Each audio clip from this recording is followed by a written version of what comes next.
उसको long by crown से करना है या इंटरसेप्ट से करना है, ऐसा कोई क्वेश्चन बताना सर। सर ये नवंबर 22 में आया हुआ है क्वेश्चन नंबर 6।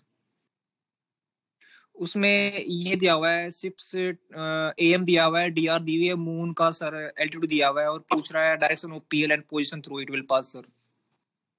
ओके तो सर इसको लॉन्ग बाय कौन से करेंगे, इंटरसेप्ट से करेंगे sir?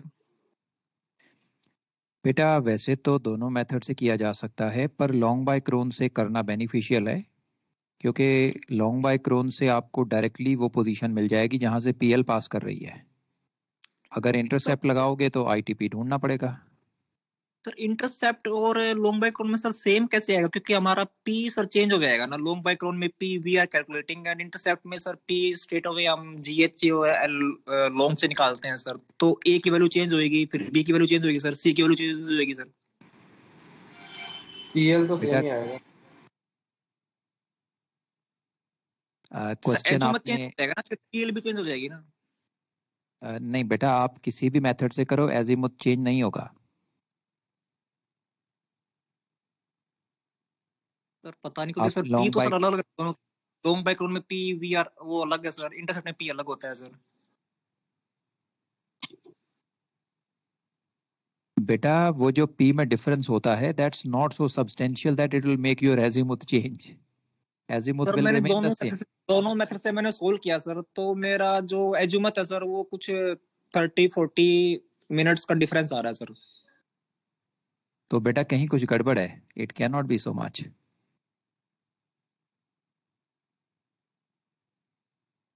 Some mistake somewhere, otherwise it can not be so much. Question है बेटा, आप ग्रुप पे शेयर कर दो। सर मैंने सोल्व तो कोई दूसरा किया था, ये वाला सोल्व नहीं किया। मैं आपको शेयर करता हूँ ग्रुप में sir. Okay, late us see the question.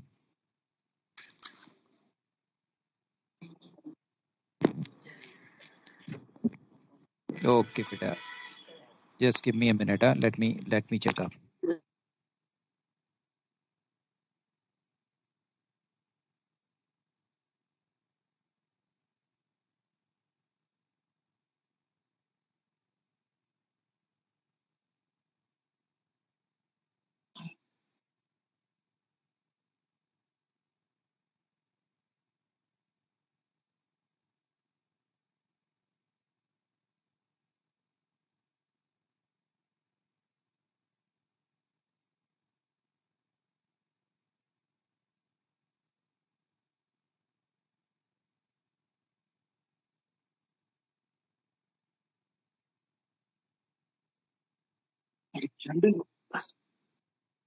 Sir मैंने ग्रुप में डाला है सर। ये एक तो मैंने ऑब्जर्व लॉन्ग से किया था, उसमें सर मेरा एज्यूमेट 36 डिग्री 19 कुछ आ रहा है, और इंटरसेप्ट से सर 36 डिग्री 3.10 कुछ आ रहा है sir.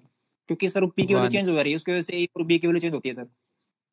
1 minute beta, let me see. Let's go to the group.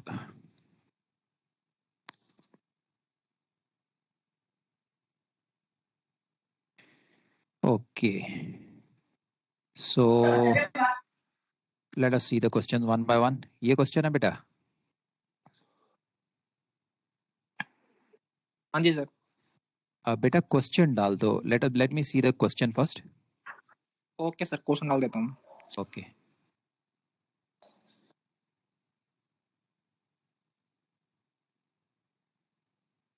Question number 6 बेटा इसमें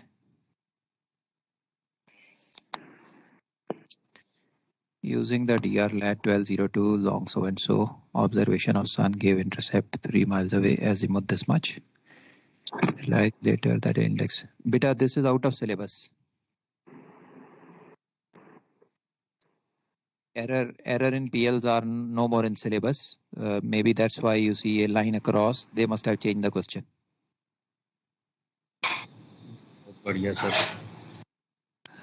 Okay. सो नहीं है, एक्स्ट्रा मास्टर्स की लगे। First May 92 PM at ship, DR so and so. Jupiter was this much. GMT this much.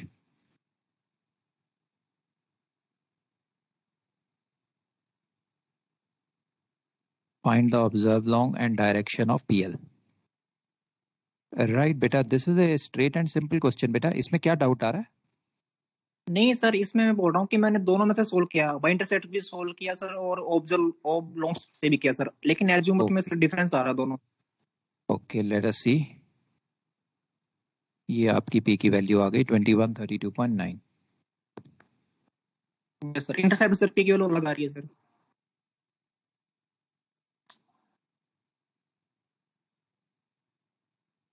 Right side में sir bye intercept, ये obs bye long है sir left side में। Let me have a look.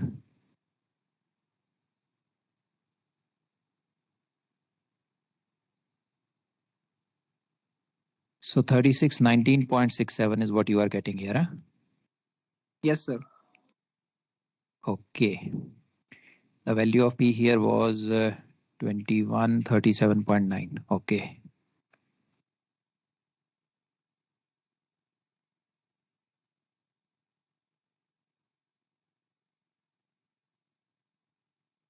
$2120.5. This was 2137.9.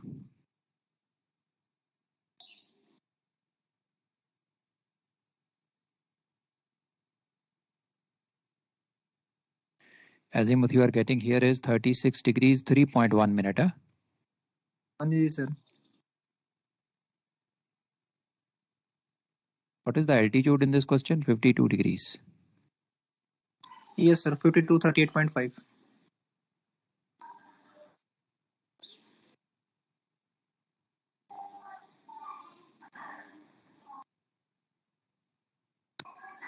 Okay, so you are basically getting a difference of 15 minutes in the azimuth, right? हाँ जी sir, because P का difference होता है sir, की वजह से ए और बी चेंज होता है सर, फिर सी भी चेंज होता है सर, फिर that's okay beta, that's okay, that's basically about 0.2 of a degree, so that much difference is fine beta. Okay sir, बस यही पूछना था sir. Okay, that much difference is fine. Basically you see the positions where you are getting these two azimuth are slightly different. For intercept you are getting this azimuth at the dr position, whereas for long by Crone you are getting this azimuth at observe long and dr lat. So because of this change in reference position, there is a slight change in the azimuth. That's fine. Okay sir. Okay. Okay बेटा, और बताओ बेटा, और any doubt? Sir ये timings में ना मुझे बहुत डाउट हो रहा है सर, कभी पूछ देता है beginning of civil twilight, during nautical twilight, तो स्टार्ट टाइम एंड टाइम जो हम लोग नॉटिकल ट्वाइलाइट का टाइम देते हैं ना सर, उसमें थोड़ा डाउट हो जा रहा है कभी कभी. बेटा जिस क्वेश्चन में डाउट हो रहा है एक फोटो शेयर कर दो, सीधी शेयर करना, ऐसे देखना पड़ेगा नहीं तो. सर कल आपने सर एक बताया था कि अगर बिगनिंग दिया है तो we use AM, but sir वो सर सेम चीज सर इवनिंग में हो सकती है सर, मॉर्निंग में हो सकती है ना सर? नहीं बेटा, अगर वो बिगिनिंग आपको इवनिंग में बोल देगा तो सारी की सारी ट्वाइलाइट तो सनसेट पे बिगिन होती है. तो सर मॉर्निंग में सर वो सनराइज से पहले तो सर बिगिन होती है ट्वाइलाइट सर. मॉर्निंग में तो अलग अलग टाइम पे बिगिन होती है बेटा. 18 पे एस्ट्रोनॉमिकल बिगिन होती है, -12 पे नॉटिकल बिगिन होती है, -6 पे सिविल बिगिन होती है. बिगिनिंग टाइम अलग अलग है. उसने कुछ क्वेश्चन में कुछ टाइम नहीं दिया था, जस्ट ऐसे ही बोला था नो प्रॉब्लम. बिगिनिंग करके. क्वेश्चन की एक फोटो लो, ग्रुप पे भेज दो. अभी सर मैं अभी भेज बता दूं क्वेश्चन का फोटो ग्रुप पे सर. अभी बेटा अभी जा रहा हूँ, आई एम ओपनिंग. सर भेज रहा हूँ अभी. ओके, सो ये आ गया पहला सवाल. 1st March 92 let so and so. Second magnitude star which will cross 20 degree of observer meridian and suitable for observation at the beginning of civil twilight. अब basically बेटा इसमें आपकी भी ज़्यादा गलती नहीं है. ये क्वेश्चन बनाने वाले ने बेसिकली क्वेश्चन की वर्डिंग से ही दिख रहा है कि उसने 2-3 गलतियां तो क्वेश्चन लिखने में ही कर दी हैं. मैं आपको बताता हूँ क्या गलतियां. एक तो वो बोल रहा है विजुअल क्रॉस. जब भी क्रॉसिंग की बात होती है तो कभी भी आर एंगल नहीं दिया जाता. उसने यहाँ क्रॉसिंग भी बोल दिया और 20 डिग्री आर एंगल भी दे दिया. सो एक तो यहाँ पे ही कॉन्ट्राडिक्शन है. सो ये क्रॉस जो है this is meaningless basically. What he wants is the stars with in 20 degrees of observer meridian. एक गलती तो ये की है. दूसरी गलती जो यहाँ पे की गई है वो ये है, उन्होंने बोला है बिगिनिंग ऑफ सिविल ट्वाइलाइट. अब चाहे आप शाम का टाइम ले लो चाहे आप सुबह का टाइम ले लो, शाम का टाइम तो बिल्कुल ही रेलेवेंट नहीं होता, क्योंकि शाम को बिगिनिंग ऑफ सिविल ट्वाइलाइट होती है सनसेट पे। ओके, सो कोई भी स्टार उस टाइम पे दिखेगा नहीं, तो सूटेबल फॉर ऑब्जर्वेशन तो होगा ही नहीं। सो पीएम इज टोटली क्रॉस्ड। अब अगर आप एएम पे आ जाओ, तो एएम में बिगिनिंग ऑफ सिविल ट्वाइलाइट होती है when the sun is -6 degrees और 6 डिग्रीज बिलो द होराइजन। उस टाइम पे भी हमारा सूटेबल पीरियड जनरली एंड हो जाता है, but there may still be some stars which are visible that time and a sight may be possible. So certainly ये तो सुबह की ही बात कर रहा है, it can not be in any case PM. So does that make it clear बेटा? Okay sir, yes sir. Sir शाम को sir civil twilight begin sir तभी होगा ना, सनसेट सर खत्म हो जाएगा सर। सनसेट सर का जो टाइम दिया है वो same time sir beginning of civil twilight होगा ना sir? Exactly beta, the sunset time is beginning of all the twilights in the evening. तो सर इसमें सर हम शाम का टाइम सर क्यों ले सकते हैं? बेटा जब सनसेट होता है तब कोई स्टार्स दिखते हैं? नहीं सर। सन का रिफ्रैक्शन विल बी। स्टार तो तब दिखते हैं ना जब सन 6 डिग्री नीचे चला जाता है। रिमेम्बर दैट सूटेबल पीरियड हमने देखा था डायग्राम में। सर सेम क्वेश्चन में अगर बिगिनिंग ऑफ नॉटिकल ट्वाइलाइट हो तो सर उसको फिर शाम को भी हो सकता है सर, वो तो मॉर्निंग भी हो सकता है सर, फिर क्या करेंगे? नहीं बेटा, फिर भी नहीं हो सकता शाम को, क्योंकि नॉटिकल ट्वाइलाइट की बिगिनिंग भी तो सनसेट पे ही होगी ना शाम को।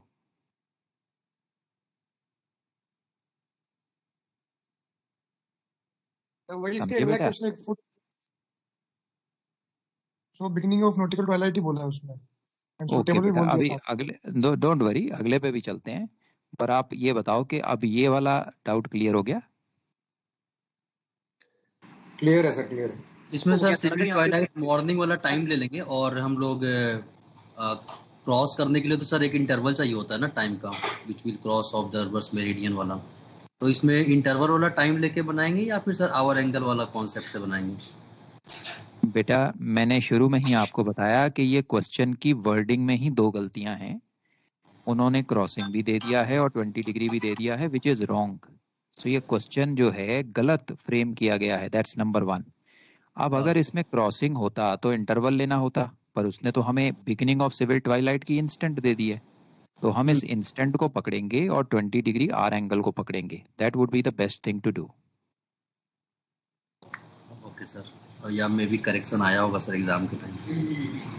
पॉसिबल हो सकता है करेक्शन आया हो बेटा, क्योंकि इसकी वर्डिंग में गलती है। जहां पे क्रॉसिंग की बात होती है वहां इंटरवल होता है और वहां कोई आर एंगल नहीं दिया जाता बेटा। क्रॉसिंग क्वेश्चंस में कोई आर एंगल की सेंस ही नहीं बनती है। So just disregard this cross word, you go for 20 degree R angle and you go for beginning of civil twilight in the AM. Same question में अगर सर नॉटिकल ट्वाइलाइट होता sir फिर? Ask again बेटा।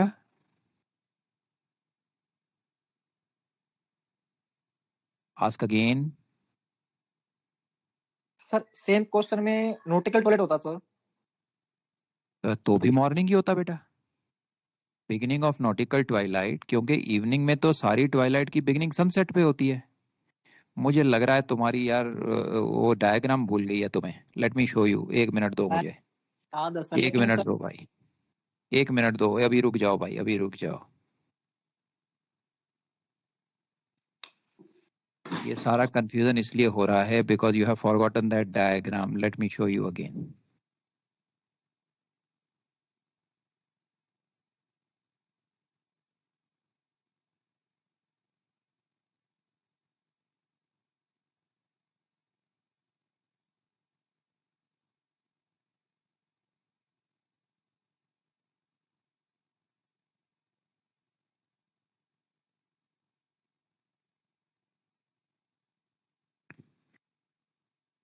ये रहा बेटा, ये morning का टाइम है जो अभी आप स्क्रीन पे देख रहे हो।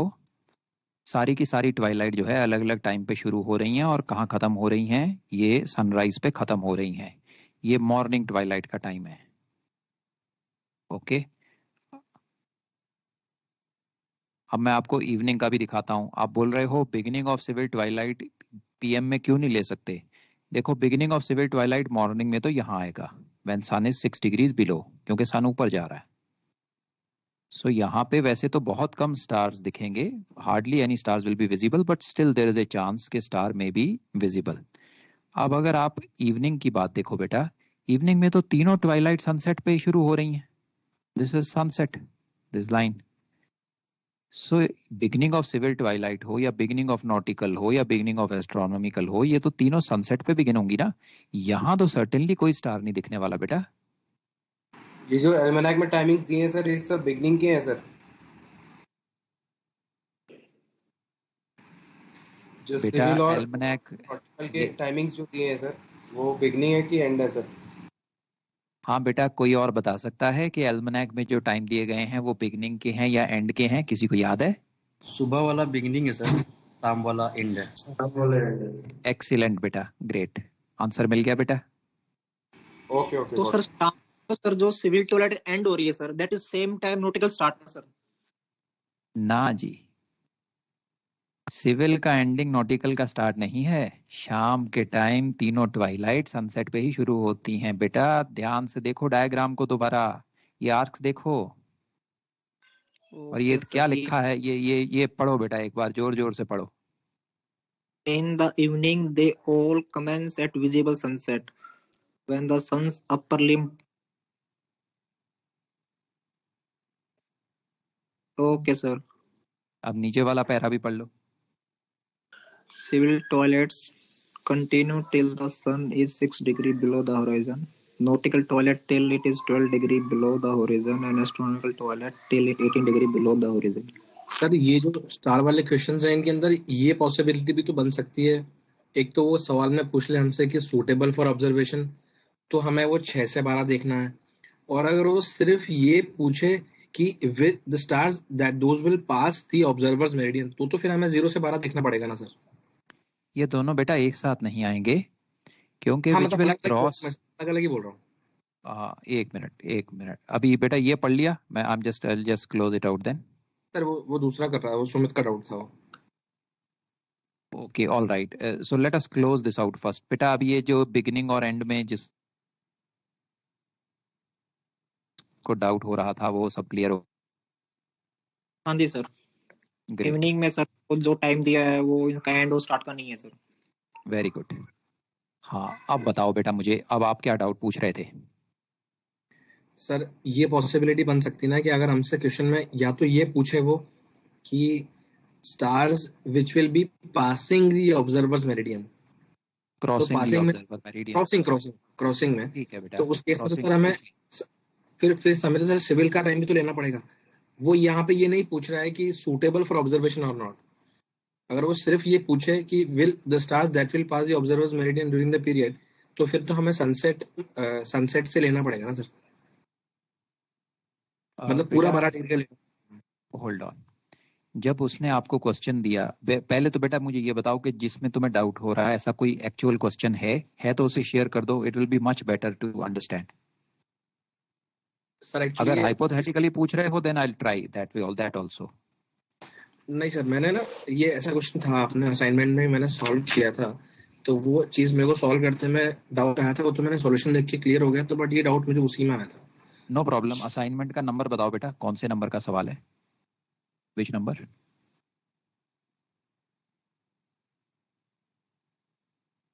एक minute sir, just give me minute. No problem बेटा, टेक योर टाइम। सर एक डाउट तो छोटा सा सर। हाँ, जब तक सर आप किसी और के डाउट पूछ लीजिए, बता दीजिए, मैं बताता हूँ सर इसमें मेरे को क्या डाउट। ओके, मैं अभी असाइनमेंट कर रहा हूँ। जो टाइम है सनराइज का सर मॉर्निंग में, सर जो नॉटिकल टाइम दिया that is commencement of nautical toilet, and sir उसका जो खत्म होगा सर सनराइज जो खत्म होगा सर वो, right sir? Just a minute, हाँ आप बोलो बेटा, बोलो।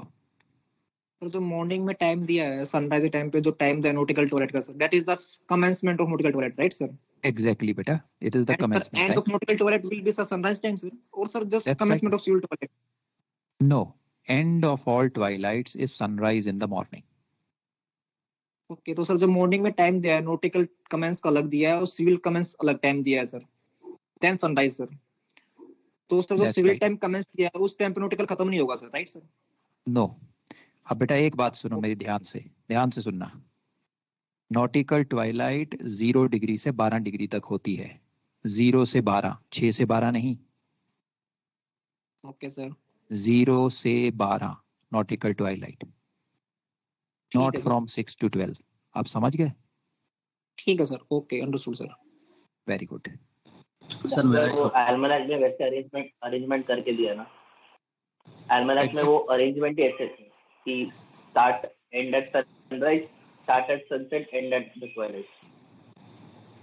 सर मेरा भी एक छोटा सा सवाल है सर। सर विजिबल और अबव द रेशनल होराइजन का एक ही मतलब होता है ना सर? तो एक ही मतलब है बेटा। तो सर वो इंफीरियर मेरिडियन वाला क्वेश्चन आता है, उसमें विजिबल अगर पूछेगा या फिर अबव द रेशनल होराइजन तो L+D चेक करेंगे ना सर, L-D तो उसमें चेक नहीं करेंगे सर? ओके, आप ध्यान से सुनना बेटा। हाँ आपने बोला है इंफीरियर मेरिडियन वाले स्टार पूछ रहा है।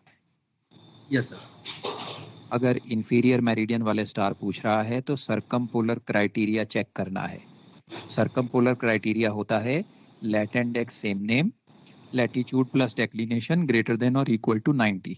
जो भी बॉडी इन दोनों को फुलफिल करेगी, दोनों कंडीशन को फुलफिल करना है, इन दोनों को जो फुलफिल करेगी वो विजिबल होगी।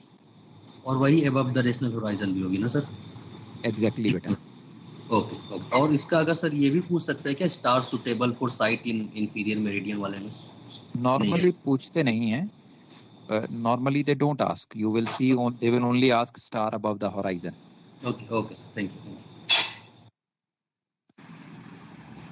सर जो ये लैटिट्यूड्स हैं सर, जिसके बेसिस पे हम निकालते हैं सिविल और नॉटिकल ट्वाइलाइट का टाइम एल्मनाक से, वो अगर डिग्रीज और मिनट्स में तो इंटरपोलेट करना है क्या sir?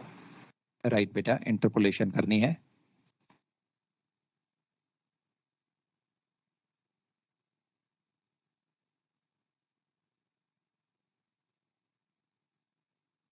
Available for site or suitable for site, they mean the same thing.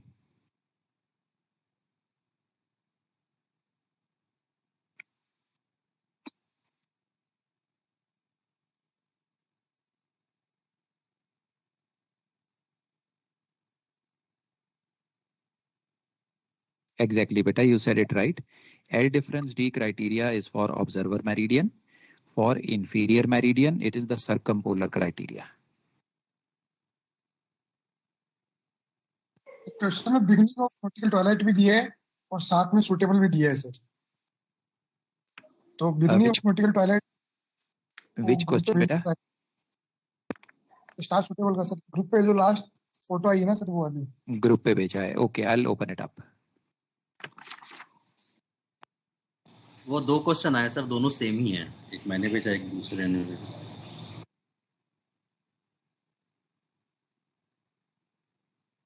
नहीं, ये अलग है। आप वाले में बिगिनिंग ऑफ सिविल था, इसमें नॉटिकल है। ओके बेटा, नहीं ये वाला सवाल है क्या? भेजा, हाँ ये और वो वाला सेम है sir. Okay, let us see this question.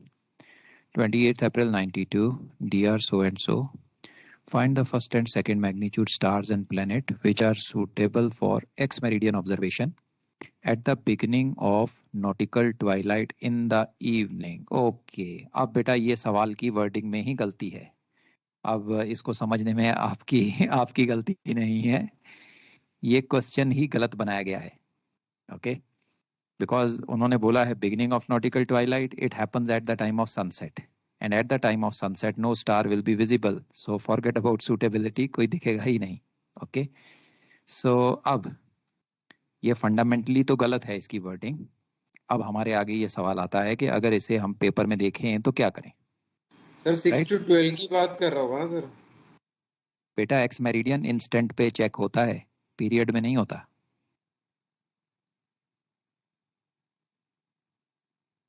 Okay, so अब इसमें करें क्या हम लोग? अब इसमें बेटा आपको ना ये अज्यूम करके चलना पड़ेगा, क्योंकि ये क्वेश्चन तो गलत है। या तो इसकी कोई करेक्शन आई होगी, अगर करेक्शन आ जाए तो बहुत बढ़िया, अगर करेक्शन ना आए keep it for the end of the paper. अगर कोई करेक्शन ना आए तो आप इसे end of civil twilight PM में जो होती है, एंड ऑफ सिविल ट्वाइलाइट, उस टाइम के लिए सूटेबिलिटी निकाल दो और वहां पे एक रिमार्क लिख दो that our suitable period starts from end of civil twilight in the PM. So picking up that time and finding the stars suitable.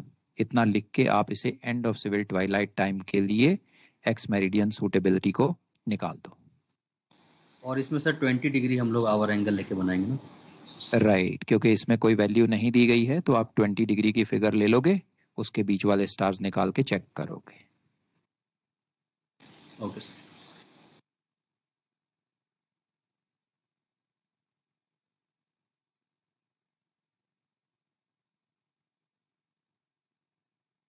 Yes, beta. The R angle is always plus and minus, both ways.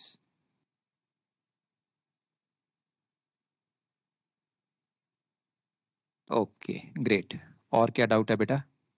हाँ sir, वो मैंने शुरू किया था पहले, फिर मैं question number 3 assignment में ये सॉल्व कर लिया मैंने. Number 3. Okay, let's go to number 3. इसमें हमें सिर्फ पूछ रहा है कि the above and below the pole will be above the rational horizon. ठीक है बेटा. During PM Twilight light. तो इसको मैं ड्यूरिंग PM के अंदर मैं फिर पूरा सनसेट से लेकर नॉटिकल तक ले लूंगा, क्योंकि मुझे बोला गया है सिर्फ अबव कौन कौन से है, ये नहीं बोला है कि सूटेबल है कि नहीं है.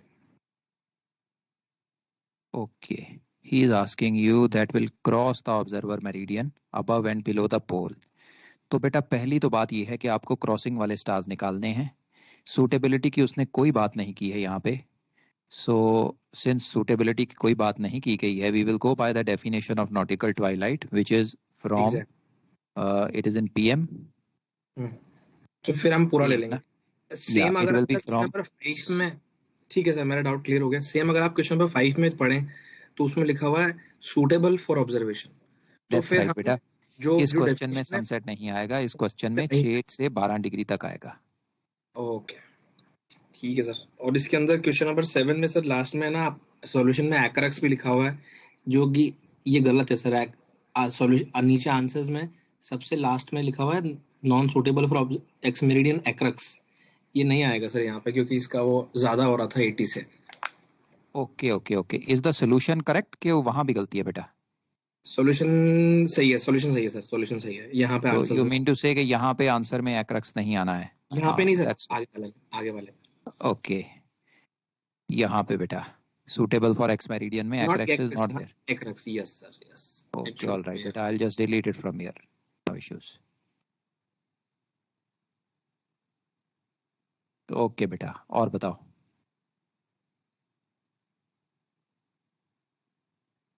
ये रहा बेटा. Sorry.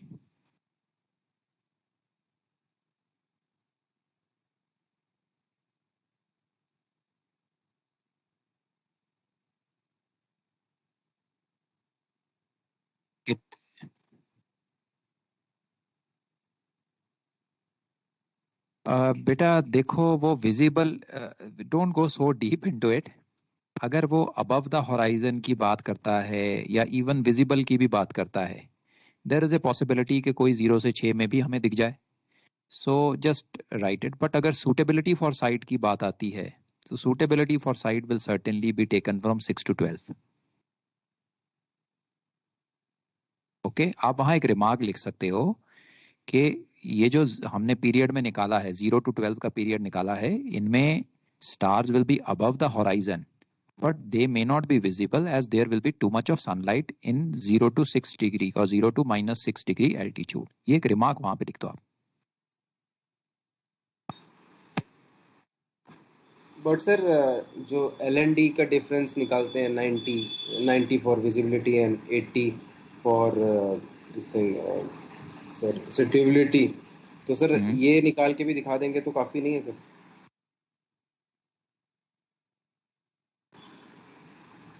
नहीं मैं समझा नहीं बेटा, आप फिर से पूछो. सर मैं कह रहा हूँ जैसे ये अबव द रैशनल होराइजन बोला है और सूटेबिलिटी भी बोला है, साथ में दोनों चीजें बोली है, तो बेसिकली हम पहले हम विजिबल निकालते हैं, सूटेबिलिटी तो बाद में आएगा.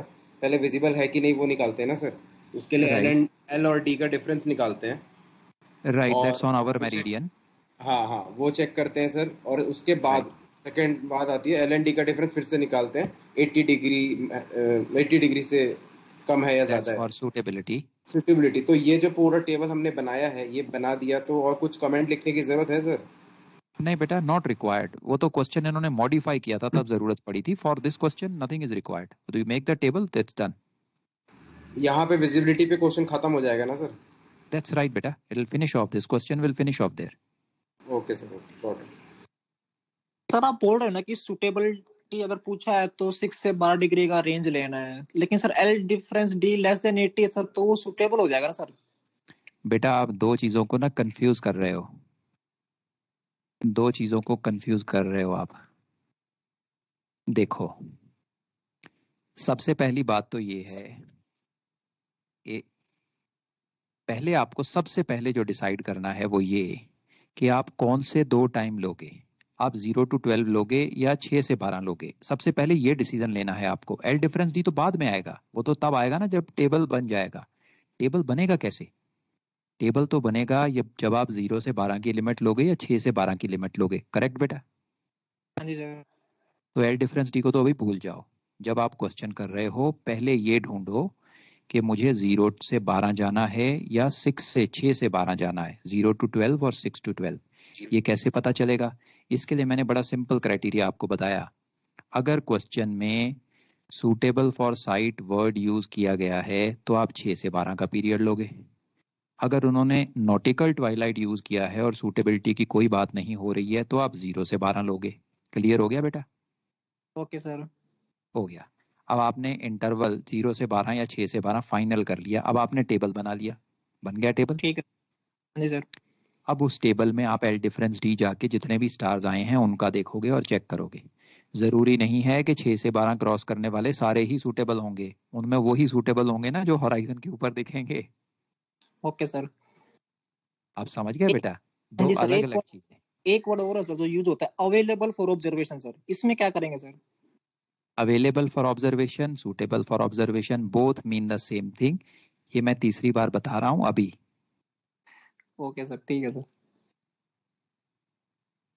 सर ये क्वेश्चन नंबर 3 में ना स्टार्स फाइंड कर रहे थे सर, उसमें एक स्टार मेरे से छूट गया था सर, बिटल गीज करके, उसमें वेरिएशन और प्लस प्लस का साइन दिया हुआ है और उसके नीचे में सर 0.1 to 1.2 लिखा हुआ है और आपके आंसर में सर बिटल गीज लिखा हुआ नहीं था। वो मैं सॉल्यूशन चेक किया तो सॉल्यूशन में था सर, तो ये तो मिस होने का चांसेस बहुत है सर। वैसे मेरे से फर्स्ट मैग्नीट्यूड स्टार पूछा था सर, इसमें 0.1 to 1.2 है, तो ये भी आएगा आंसर में। ओके बेटा, मैं अब ये भी मैं पहले आपको बता चुका हूं, मैं फिर रिपीट कर रहा हूं। जिस भी स्टार का मैग्नीट्यूड वेरिएबल हो, वेरिएबल रेंज का कोई भी पार्ट अगर आपकी क्राइटेरिया में फिट हो रहा है, वेरिएबल रेंज का कोई भी पार्ट 0.1 to 2.0 है, कोई भी पार्ट अगर आपके क्राइटेरिया में फिट हो रहा है तो आप वो स्टार को अपने आंसर में इंक्लूड करोगे। ये भी पहले बताया था, ये मैं अब रिपीट कर रहा हूँ। Okay sir, thank you. Okay, और बताओ।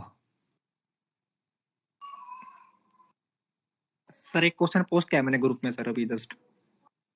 सर चालू करते हैं। सर आप आपने बेटा जो बोला टेबल बनाने के लिए सर हमें डिसाइड करना होता है ना 6 से 12 या फिर 0 से 12। जी, सर जो क्वेश्चंस हमने किए थे, जो भी क्लास में किए थे या जो भी कर रहे हैं सर, उसमें जो टेबल बनाने के लिए इन्फॉर्मेशन है वो क्वेश्चन में दी रहती है ना सर। जैसे कि अभी बात हो रही थी कि 20 डिग्री ऑफ ऑब्जर्वर्स मेरिडियन, तो 20 डिग्री उसके हिसाब से SHA की रेंज निकाल लेते हैं और फिर SHA की रेंज जैसे ही आ जाती है तो टेबल तो बनना स्टार्ट हो जाता है सर वहाँ से। बेटा पता है क्या प्रॉब्लम हो रही? We have already spent about 40 minutes. Problem ये हो रही है कि आप अपने माइंड में सवाल बना रहे हो। अब तुमने जो क्वेश्चन पूछा है, let us analyse that question. तुमने ये पूछा है सर आप 0 से 6, 6 से 12 की बात कर रहे हो, अगर क्वेश्चन में आर एंगल दे रखा है तो वो तो उसी से बन जाएगा। बेटा आर एंगल जहां पे दे रखा है वहां कभी 0 से 6, 6 से 12 आता ही नहीं। वहां एक ही टाइम होता है भाई। आर एंगल में पीरियड नहीं होता, 0 से 6 भी नहीं होता, 6 से 12 भी नहीं होता, 0 से 12 भी नहीं होता, वहां एक इंस्टेंट होता है। Don't make questions in your mind. Sir हमेशा क्वेश्चन में कुछ ना कुछ इन्फॉर्मेशन तो दी रहती है ना सर, रेंज निकालने के लिए। तो भाई क्वेश्चन दो ना मुझे, put the question here on the screen, we will analyse the question. मैंने ग्रुप में भेजा है, उसमें एंगल भी दिया है और सूटेबल फॉर ऑब्जर्वेशन भी बोला है सर, दोनों चीज बोली है। ओके, अभी चलते हैं ग्रुप पे बेटा, लेट्स गो। बट अपने माइंड में सवाल मत बनाओ बेटा, जो सवाल है कहीं तुम्हें दिख रहा है उसे लेके आओ। तुम माइंड में सवाल बनाते जाओगे, पहले तो समझ में नहीं आएगा कि वो क्या है, फिर अगर समझ में आ भी गया तो जो सोल्यूशन मैं बताऊंगा वो समझ में नहीं आएगा। Don't make questions in the mind, pick up questions and give me. So I am going to the group now. हाँ जी सर, इसमें सर 15 डिग्री भी दे दिया और सर फिर अवेलेबल फॉर ऑब्जर्वेशन भी पूछ रहा है sir. At the end of PM civil twilight, find the stars and planet। बिल्कुल सही है बेटा, इसमें पीरियड कहाँ दिया है? 6 से 12, 0 से 12 कहाँ दे रखा है? उसने बोल रखा है end of PM civil twilight, और 15 डिग्री हार एंगल दे रखा है। लेकिन सर बाद में नीचे पढ़ो सर, ये also find which of them will be available for observation. Sir आपने बोला ना available means same observation. No away बेटा, 15 डिग्री लेके सिविल ट्वाइलाइट का टाइम लेके टेबल बनाओगे, उस टेबल में चेक करोगे ना कि कौन से suitable for observation, visible, available for observation है या नहीं। Means sir L difference D less than 90 जिसका होगा वो होगा सर यहाँ पे। लेस देन 80 बेटा, ऑब्जर्वेशन आ गया ना यहाँ। Less than 80 sir, right. Sir यही मैं आपसे पूछ रहा था, अवेलेबल फॉर ऑब्जर्वेशन क्या मतलब है? आप बोलते हैं सुटेबिलिटी का सेम मीनिंग होता है वो। और यही मैं तुम्हें बता रहा हूँ बेटा कि क्वेश्चन हाइपोथेटिकली मत पूछो, माइंड में क्वेश्चन लेके आओ ना यहाँ, फिर एग्जैक्ट आंसर मिलेगा। ठीक है सर, ओके, यही डाउट था सर, मेरा ये क्वेश्चन था सर। अब बेटा एक चीज तो सुन लो, जो भी बंदा ना माइंड में अपने क्वेश्चन लेके आएगा, मैं आंसर नहीं करने वाला।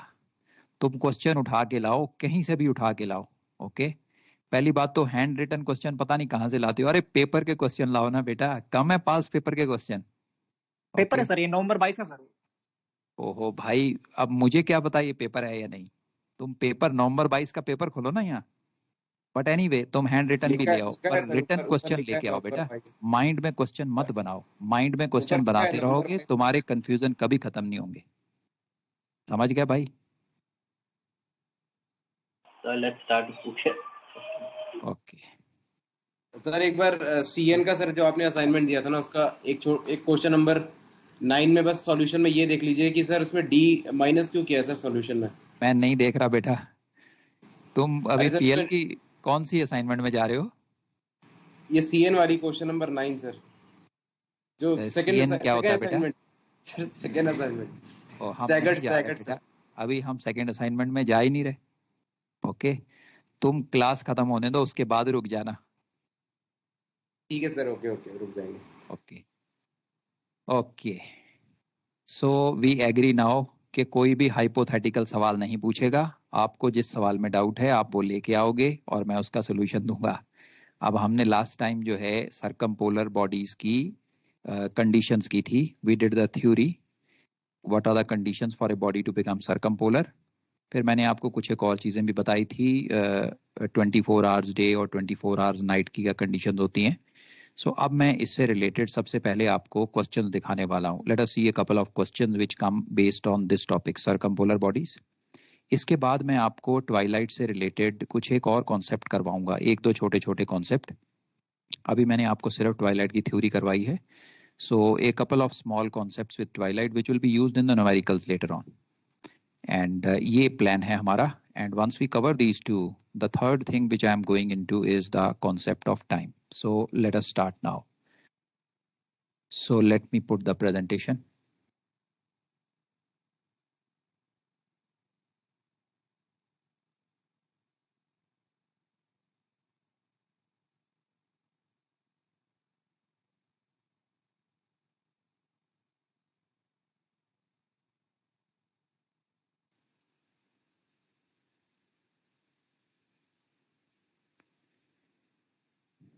So this was the last thing what we did, beta. I showed you the circumpolar bodies crossing the meridian twice, one time on the observer meridian, other time on the inferior meridian. And what are these called? So this was the last what we did. Now we are moving on to a practice question. बेटा अब ये जो questions आ रहे हैं ना, before I go into them, sir आपने कुछ share किया हुआ है क्या? नो नॉट नाउ, अभी तो मैं फेस टू फेस बात कर रहा हूँ। सो ये जो क्वेश्चंस अब आगे आने वाले हैं बेटा, ये आगे आने वाले क्वेश्चंस में कोई फॉर्मूला नहीं है जो आप लगा पाओगे। These questions you have to think in your mind basically. So approach जो यूज करनी है वो ये, make the rational horizon diagram, put all the information there and you will be able to solve it. Okay, so be little careful, ध्यान से इनको देखना.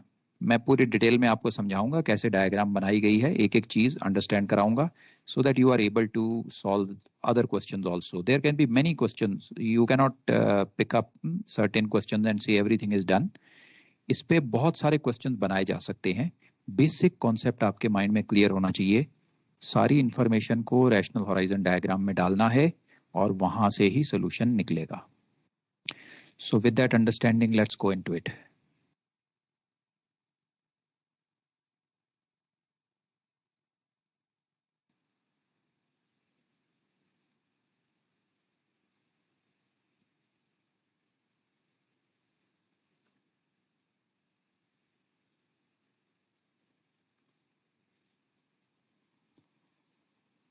Let's now practice a numerical question based on the concept of circumpolar bodies.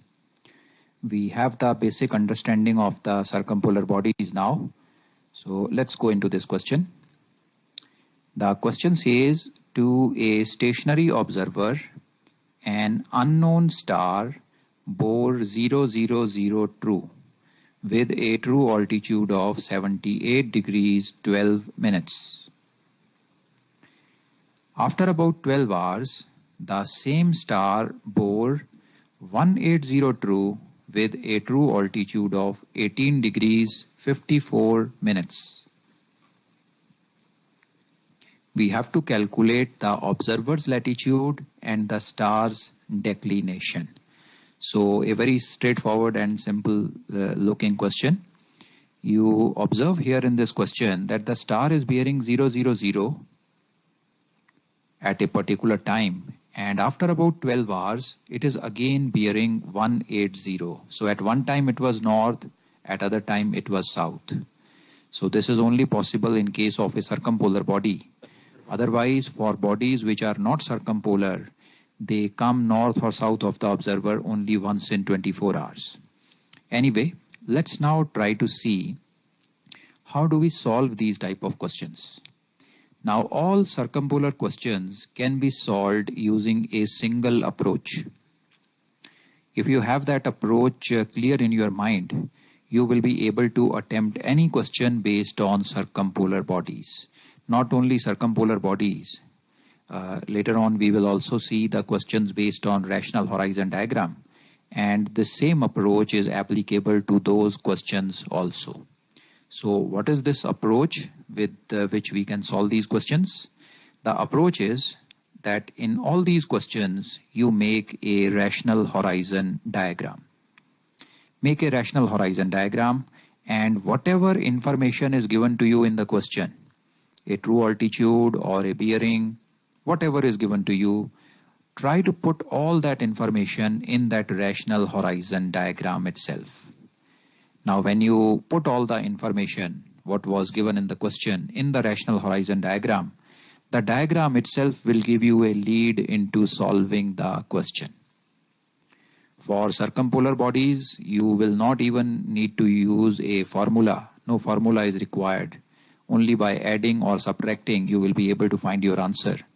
But in other rational horizon question, once you put all the information in the diagram, you will be able to solve it by a spherical trigonometry formula. A PZX triangle is formed and you are able to solve it using either the cosine formula or the Napier's rule. So let us apply this approach in this particular question and see how it works. Let's draw the rational horizon of the observer. Let's mark off the NESW points. And at the center of this diagram, we have the zenith represented by Z exactly in the center of this diagram. So let's try to put the information now what is given to us.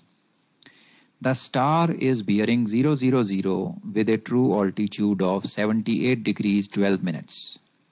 Now in this diagram, the 000 bearing or north bearing is represented by line NZ.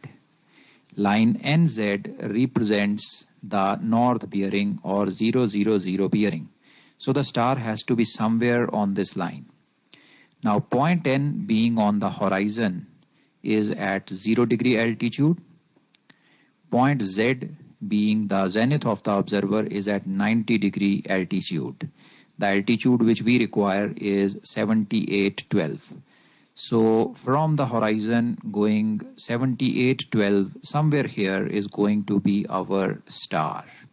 So let's mark off this altitude in green. You can see the green color line on the plot now representing altitude of 7812. And this is where we have the star. So unknown star is bearing 000 and it is at a true altitude of 7812. Now after about 12 hours, the same star bore 180 true. Now 180 bearing is represented by line ZS, and on this line we have to mark a true altitude of 1854. S is the horizon, 0 degree altitude. Z is the zenith, 90 degree altitude. So from the horizon we move 18 degrees 54 minutes up. From the horizon we move 18 degrees 54 minutes up, and this is where our star is. So let's mark off the star here. You can name this location as Y. The initial location where the star was bearing north is named as X, and at southerly bearing the star is named as Y. So you have all the information what was given in the question in the diagram now.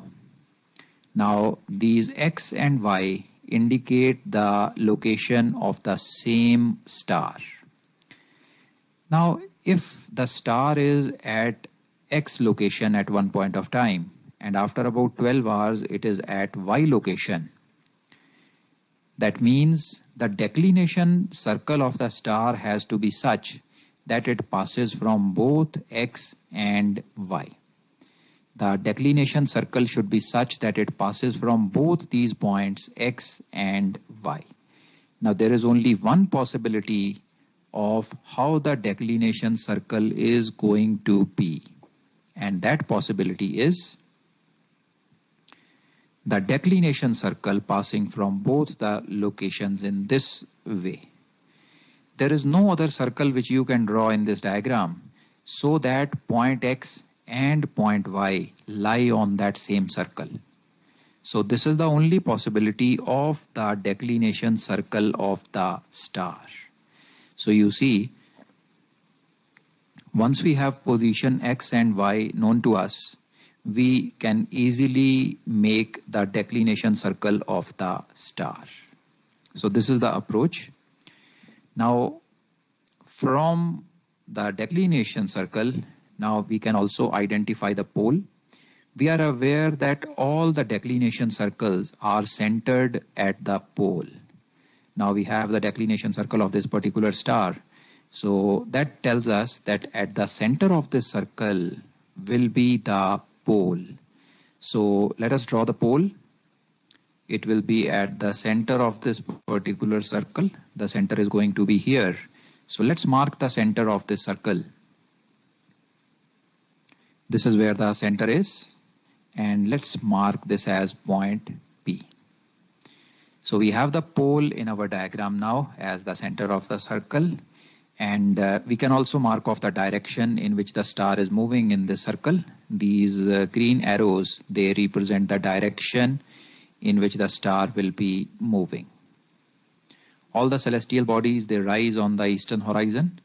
They go up to the meridian of the observer and they set on the western horizon. So this is the direction in which the bodies appear to move. So we have the center at the pole. Go ahead, beta. Sir E पे rise होता है तो ई से W नीचे से तो जा सकता है ना सर, बिलो जेड. ओके बेटा, okay.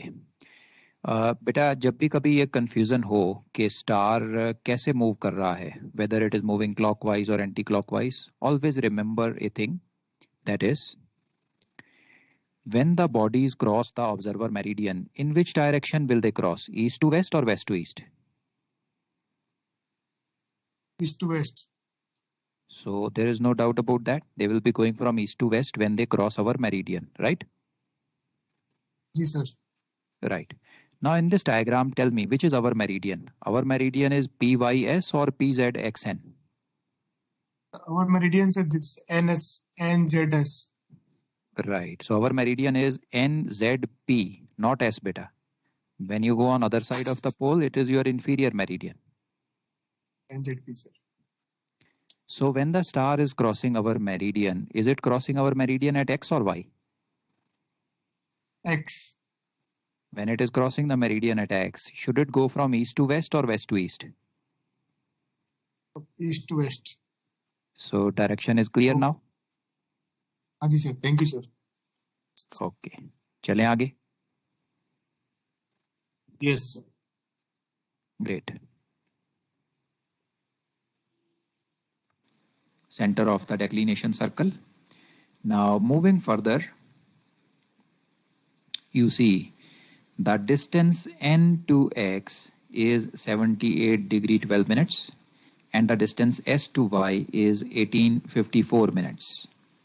Now we know that from s to z is 90 degrees and from z to n is also 90 degrees. So total distance from n to s is 180. The diameter of this diagram, the rational horizon diagram, is 180.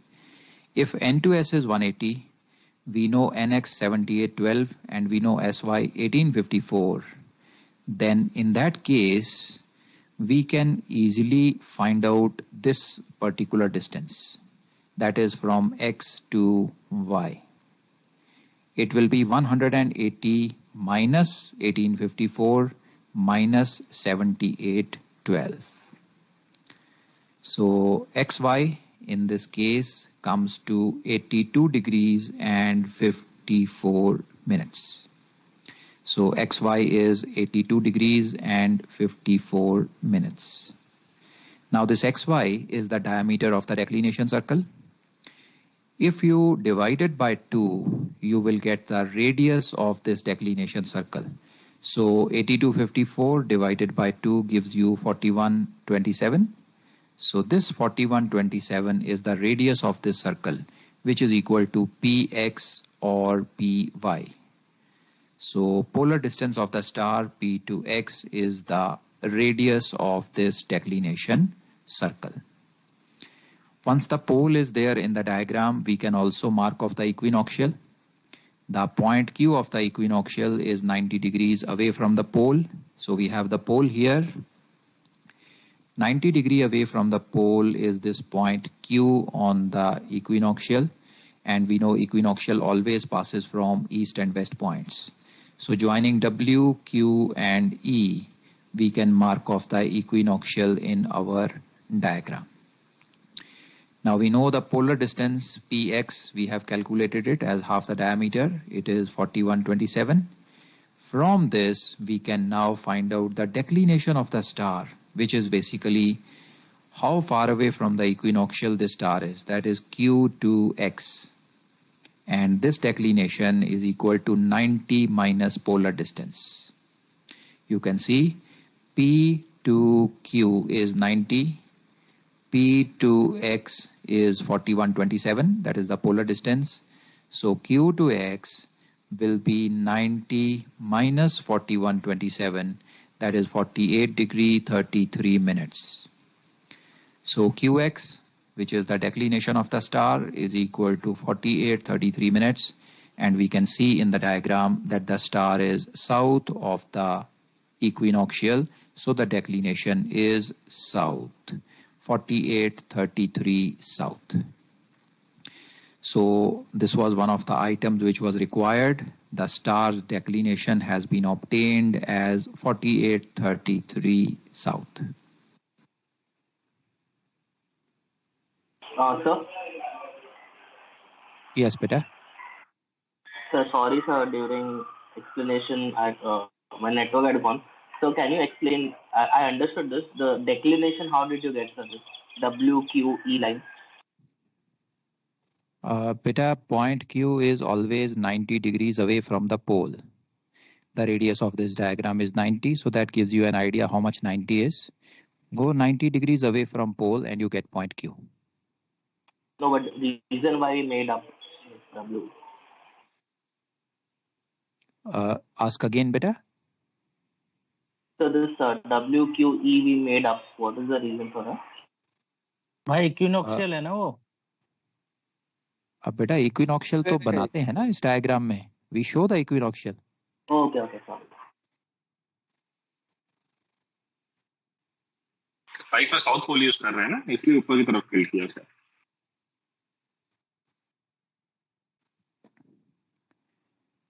Okay चलें बेटा, आगे चलें.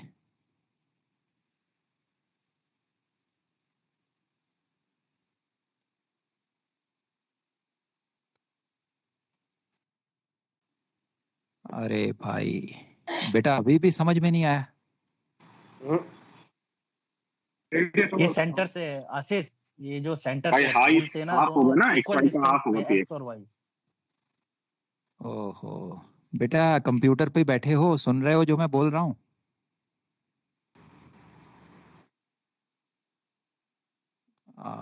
अब बेटा समझो बेटा, थोड़ा चाय कॉफी पियो भाई. इससे ज्यादा डेप्थ में कौन समझाएगा बेटा, ये तो प्रीसी में भी नहीं समझाते इससे ज्यादा डेप्थ में.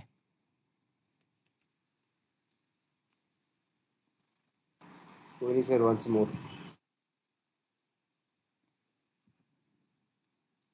तुम्हें px पता नहीं चल रहा ना बेटा? ओके बेटा मुझे ये बताओ कि n से लेके s तक ये टोटल आर्क की लेंथ कितनी है? 50, 100, 90, 180, 270, 360, 180 है. 180 है. Very good.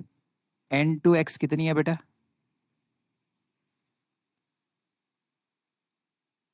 और y to s कितनी है?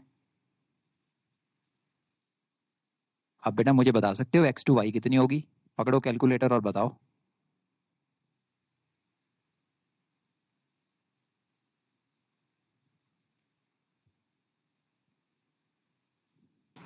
Okay sir, got.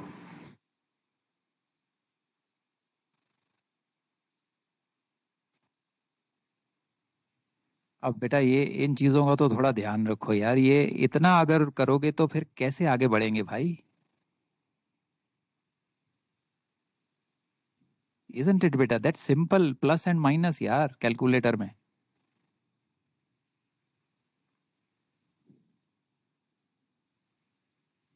Anyway, moving ahead now beta.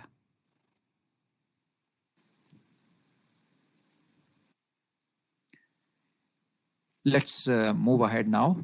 We have the declination. The next thing which we need to find is the latitude of the observer. Now finding the latitude is easy. In this particular diagram, the latitude is represented by ZQ.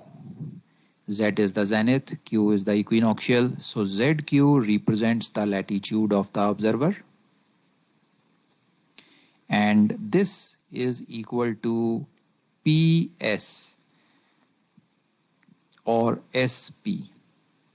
SP or PS is the elevation of the pole or the altitude of the pole, and we are aware that the elevation of the pole is always equal to the latitude of the observer. So if we find out the value of PS, it will give us the latitude. Now PS is easy to find. PS is basically equal to SY plus PY. SY is given as 1854, that is the altitude of the star. So we know SY is 1854 and PY is nothing but the polar distance of the star, which we had already found out. So SY 1854 and PY is the polar distance which we already found was 4127.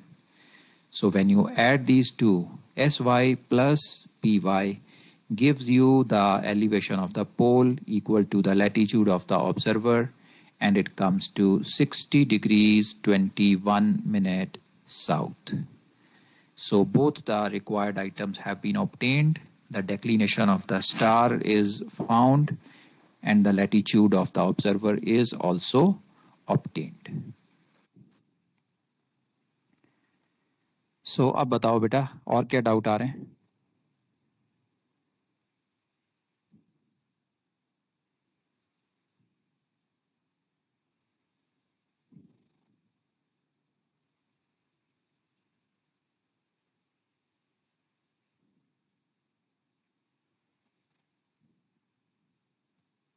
Clear बेटा? Up to here?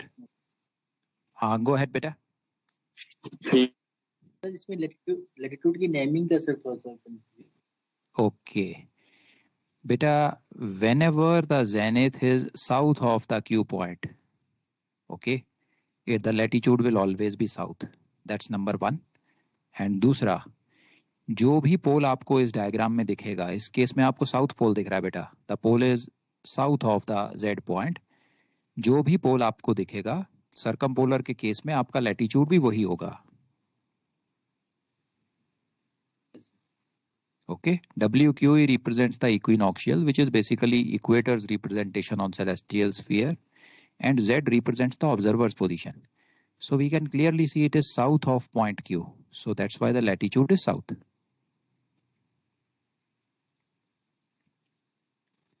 और बताओ बेटा, और क्या doubt है?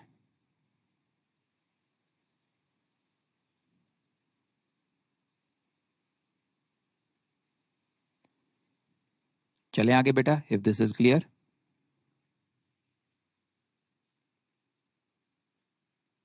Yes sir. Yes. Very good. Yes. Let's move.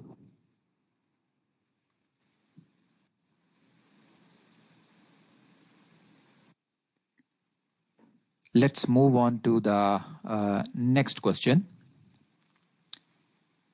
To an observer, the true altitude of a star when on the meridian at upper and lower transits. So upper and lower transits tell us that this star is a circumpolar star. Only circumpolar body transits twice in a day. Transit means it passes the observer's meridian, or it comes north or south of the observer 2 times in a day.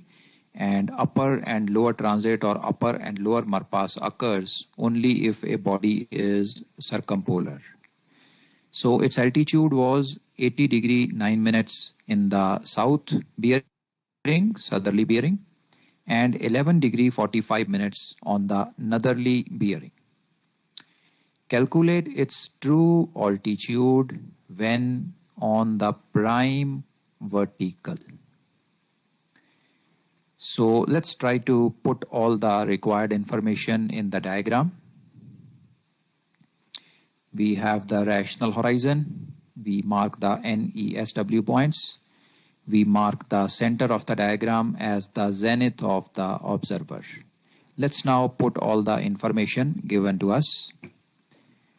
Now you see the upper transit of the star was 80 degree 9 minutes south. Southerly bearing is represented by line ZS, and S point is the horizon. From the horizon 80 degrees 9 minutes away. So from S 80 degrees 9 minutes away is where 80 degrees 9 minutes away is where the star is. And the star is at northerly bearing with the altitude of 1145. Northerly bearing is represented by line ZN. So on this line Zn, from point N, which is the horizon, we come up 11 degree 45 minutes.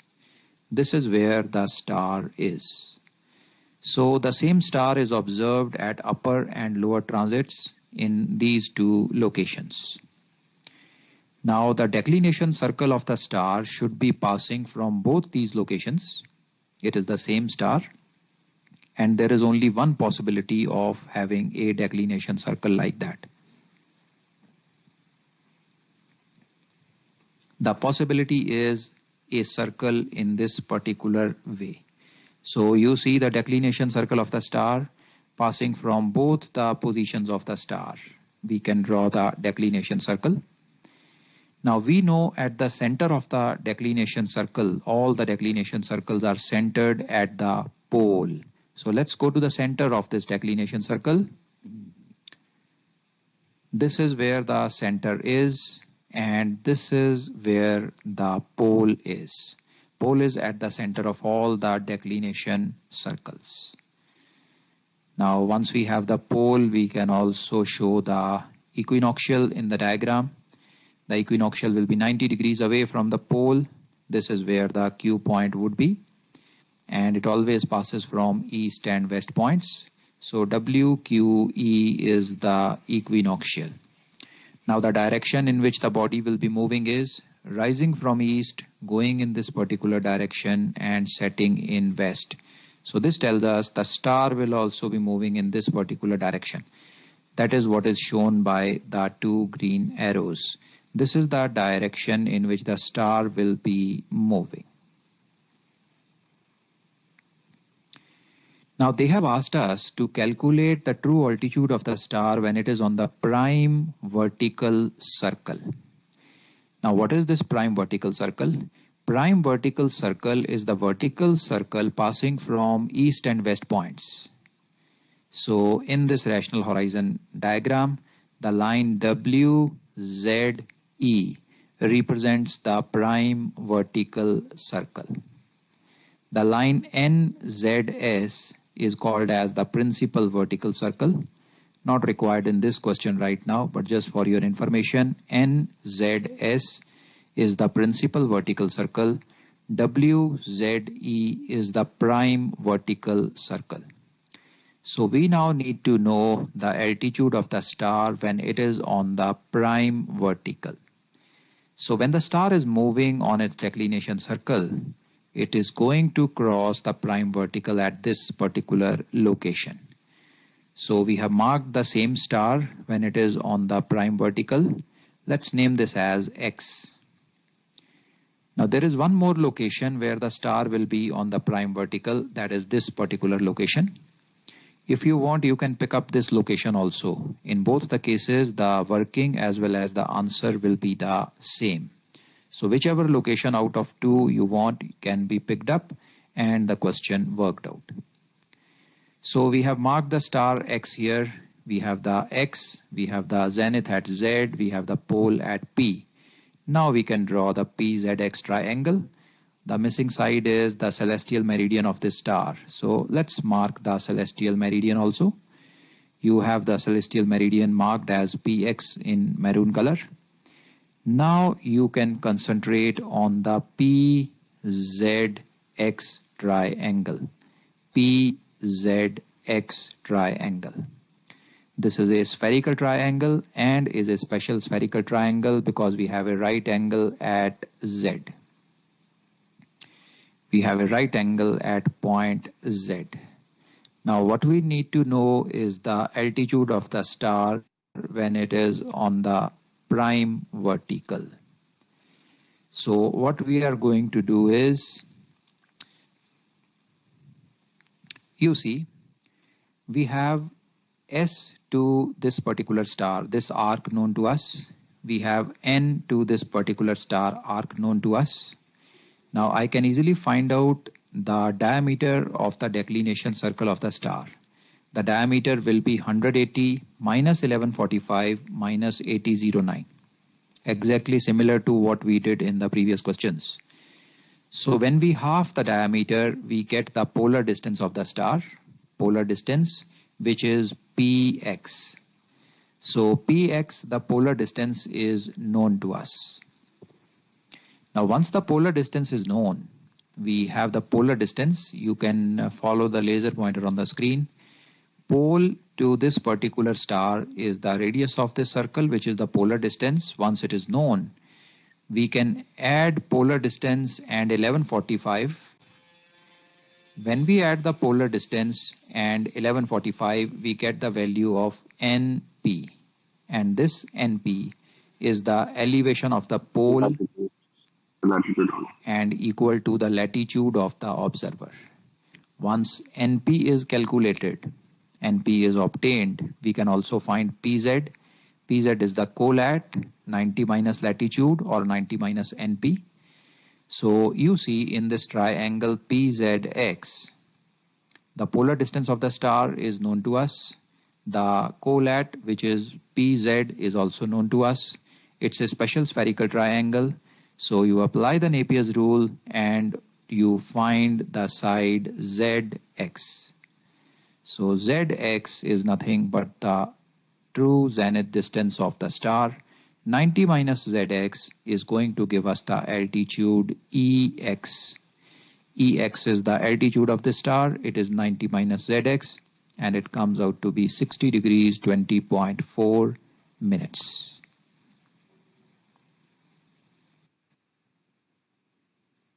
Sir, sorry, sir, my video had got lost. So, can you tell again about PZ? How to calculate PZ? Beta, exactly as we calculated the latitude in the last question, will you be able to calculate the latitude? It is the same information given here.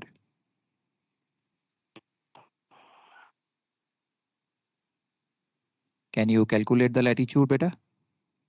Yes, sir. Yes, sir. Okay. Once you calculate the latitude, PZ is 90 minus lat.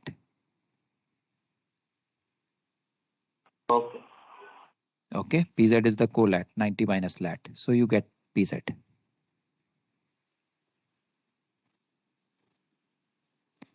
So any doubt in this, beta? Have a good look. Let me know your doubts. Sir, PX, how you obtain PX? Okay. Beta, it is exactly similar to the last question. Last question में हमने polar distance निकाला था ना? The radius of this circle. Yes, sir. So PX is the same. It is the radius of this circle. Okay, got it. But this time it is little spherical. हाँ जी बेटा, one by one. So it is coming 88 degrees 06 PX because it is the radius. So you have to divide also, no? Divide by 2. 180 degrees. को divide करेगा 2 से तो आएगा P 88 तो XY आ रहा है पूरा डायमीटर आ रहा है वो तो. PX is the Divide radius. by 2 will be here.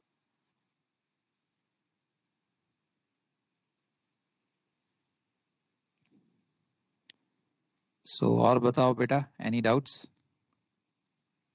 Yes, so I understand the question answers, but sir, I just forgot how we get that determine the locations, or I mean how we know it is the equinoctial is south of the city observer. Okay बेटा. WQ. आपने बेटा पोल को तो identify कर लिया ना? पोल identified?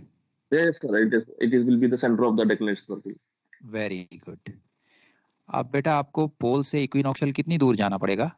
Pole to equinoctial 90 degree. 90 degree. So let us say आपको कुछ नहीं पता, आप पोल से 90 डिग्री दूर जाते हो. अगर आप नॉर्थ की तरफ जाओगे, you have to go outside the diagram, right? Yes sir. So certainly it will not be north. If you come southwards, then you will get this point Q, which is 90 degrees away from pole. 90 degrees is the radius of this diagram. That's how you get point Q. So will you get point Q now? Yes sir. So can you repeat sir the last point, sir? If you're going more to the north, we will be reaching outside that horizon. मैं पूरा दोबारा repeat कर रहा हूँ, पूरा repeat कर रहा हूँ दोबारा. Listen to me carefully now. Yes sir. हमने सबसे पहले इस डायग्राम में we have identified the pole. So pole is clear. There is no doubt in identification of the pole. It is the center of all declination circles. Correct? No. Now statement number 2 which I am making is equinoctial is 90 degree away from the pole. Yes sir. So this Q point which is there on the equinoctial has to be 90 degree away from the pole, right? Yeah. How much is 90 degrees? Radius of this diagram is 90 degrees. Correct sir. P to Q. Yeah, radius from the pole. Right. So if you go that much distance away from P, you will reach to Q. Yes, correct sir. I understand now. The distance is more than okay. Okay sir. और बताओ बेटा, और doubts?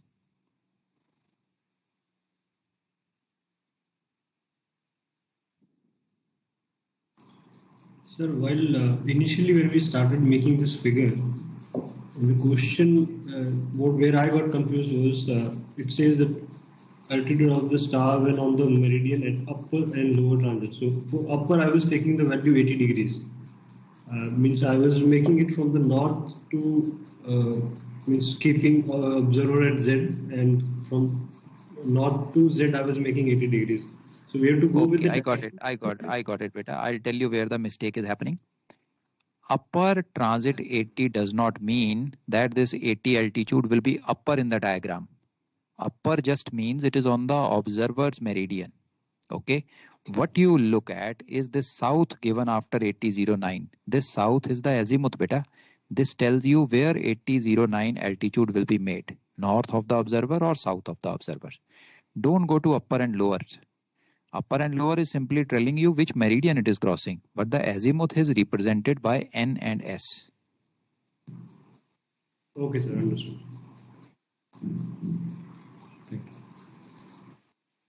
Okay, और बताओ बेटा, और doubt?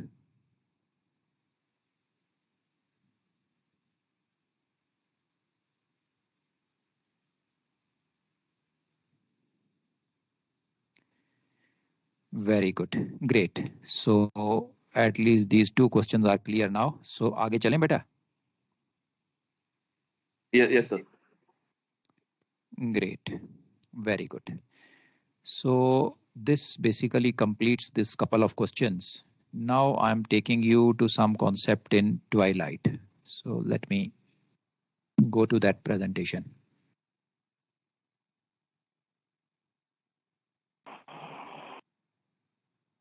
So those directions to show in declination circle is important. Last two questions में the directions of the declination. वो जो arrows थे वो draw करना जरूरी है.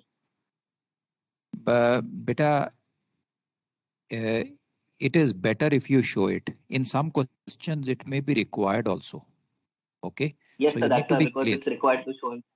Yes, you need to be clear कि body जो है declination circle पे कैसे move करेगी. For that, I have given you a touchstone. Always remember when the body cross the meridian, it will cross from east to west. Observer meridian, not the inferior meridian. Observer meridian, body will always cross from east to west, right? Remember this, you will never go wrong. Yes, sir, because in first question it was west to east, now it was east to west in the second. That's why that was the catch. It can be clockwise, it can be anti-clockwise, so you need to be careful. Yes. Always remember, while crossing observer meridian, body will go from east to west. Okay.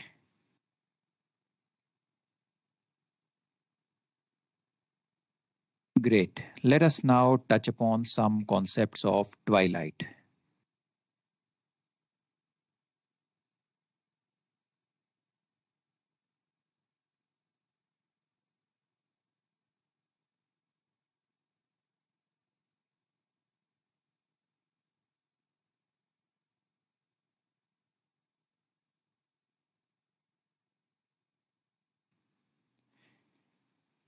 Now, this is what we had seen in twilight beta. We had seen up to here.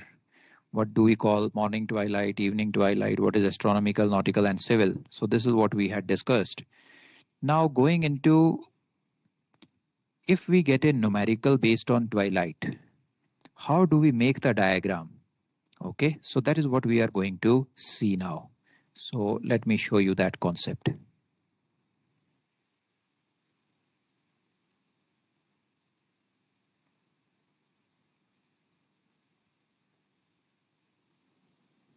Now we have understood the concept of twilight.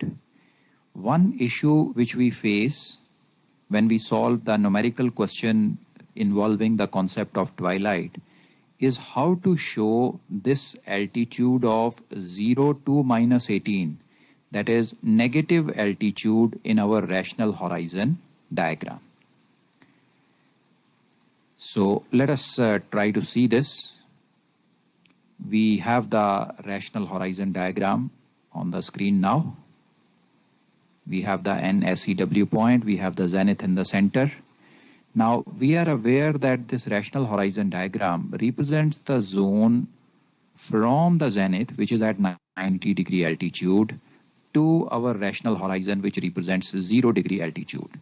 So all the points which are within this rational horizon circle represent the altitude from 0 degrees to 90 degrees. Now, when we want to show the twilight zone in this diagram, we need to show a altitude of minus 18 up to minus 18. Let's assume a observer in latitude of 15 degrees north. So we can see the latitude coming up on the screen. ZQ represents the latitude. Let's now draw the equinoctial for this particular observer. Equinoctial always passes from the east-west points and the Q point. Now we can also show the pole here. The pole is at this location represented by P. Now when we want to show the twilight zone, which depicts 0 to minus 18 degree altitude, we are aware the zenith represents the zenith represents 90 degree altitude, and any point on the rational horizon represents 0 degree altitude. So if we want to go into a negative zone, we have to go outside the rational horizon. So this twilight zone has to be shown outside the rational horizon, which you can see in the diagram as the dotted line. So you can now easily visualize that zenith represents 90 degree altitude. As you go towards the horizon, the altitude decreases 80, 70, 60, 50, 40, 30, 20, 10. At the rational horizon, it is 0 degrees. And when you go beyond the rational horizon, the altitude goes in the negative zone. The width of this particular band, which we have made, is 18 degrees because the twilight zone remains till the time the sun has gone 18 degrees below the horizon. Now let's try to show the sun also in this particular diagram. Let's assume that the declination of the sun on this particular day was 12 degrees north. So sun is 12 degrees north of the equinoctial. You can see the sun coming up in the diagram. We can now also draw the declination circle of the sun. All the declination circles are parallel to the equinoctial and are centered at the pole. So we can see the declination circle coming up. Now when the sun follows this declination circle, the sun is going to enter the twilight zone at this particular point. You can see the laser pointer on the screen. At this particular point, the sun is going to enter the twilight zone. So this is the commencement of the astronomical twilight in the morning. The twilight continues when the sun is within this particular 18 degree zone. And at this particular point where the laser pointer is right now, you have the sunrise. So this thick maroon line represents the twilight period for the sun. Then we have the sunrise. The sun moves in the sky. At this particular point, the sun crosses our meridian. We have the Marpas. Then the sun goes west of the meridian. At this particular point, the sun goes below our rational horizon. So this is the point where the evening twilight starts. The twilight continues till the time the sun is within this 18 degrees belt. And at this particular point, when the sun leaves the 18 degree belt, the astronomical twilight ends. So you can represent these points. At point A is the commencement of the morning twilight. At point B is the ending of the morning twilight or the sunrise. Then in the evening time at point C, we have the sunset and the commencement of the evening twilight, and at point delta the evening twilight ends and the sun goes beyond the 18 degrees belt. So this is how this negative altitude of 18 degrees can be shown in the rational horizon diagram, and it helps us to solve any numerical problems related to twilight. Now this diagram shows 18 degrees belt, which represents astronomical twilight. In a particular question, if they ask you about nautical twilight, then this belt is going to reduce to 12 degrees. And in case civil twilight question is asked to us, this belt is going to be reduced to 6 degrees width.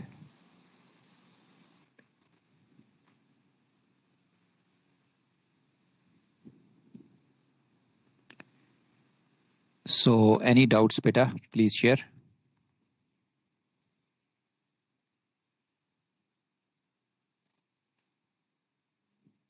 So the declination, I mean, declination is only from 0 to 90, right, sir?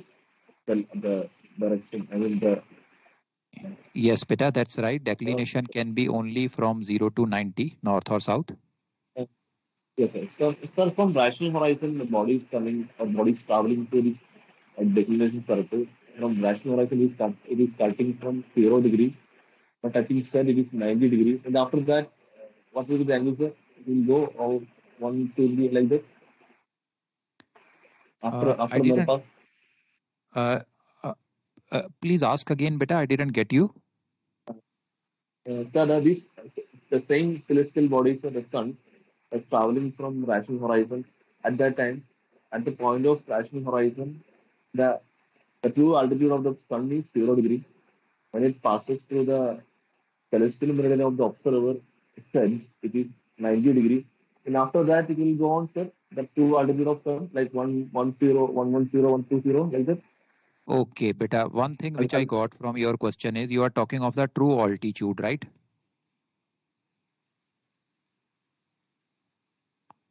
Are you talking about the altitude of the sun, beta?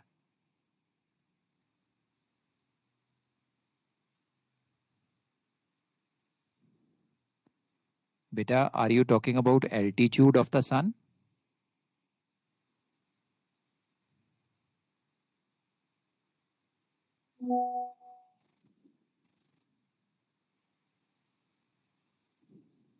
हाँ जी sir, वो यही पूछ रहा है, पूछ रहा था सर वो. Yes, sir, altitude, sir, altitude. Altitude, okay. Now let me tell you, beta. Yes, just pay attention here. At point Bravo, the altitude of the sun is 0 because it is on the horizon. Okay. Between A to B, the altitude is negative. It is below the horizon. At point Bravo, altitude is 0. After moving from point Bravo, altitude starts to increase. Okay. When it reaches here, altitude is not 90. It would have been 90 had this circle passed from the zenith. It is slightly less than 90, maybe about 85 or so, where you see the yellow color sun. After this, altitude starts to decrease. And at point Charlie, it again becomes 0, where the sun is setting. This is how the altitude is changing, beta.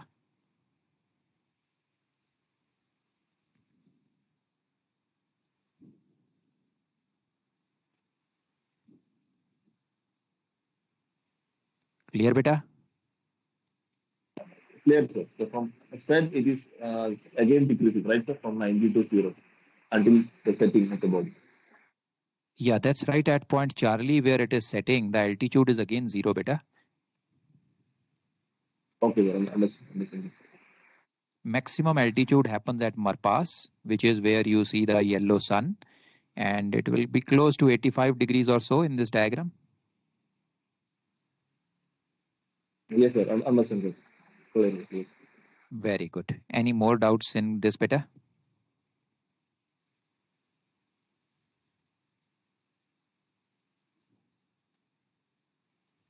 Great. Very good. So, चलें बेटा, आगे चलें.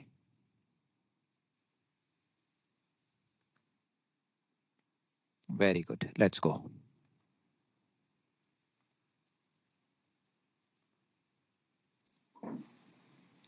Now, one more concept which is sometimes asked in the questions is, what are the conditions for twilight throughout the night?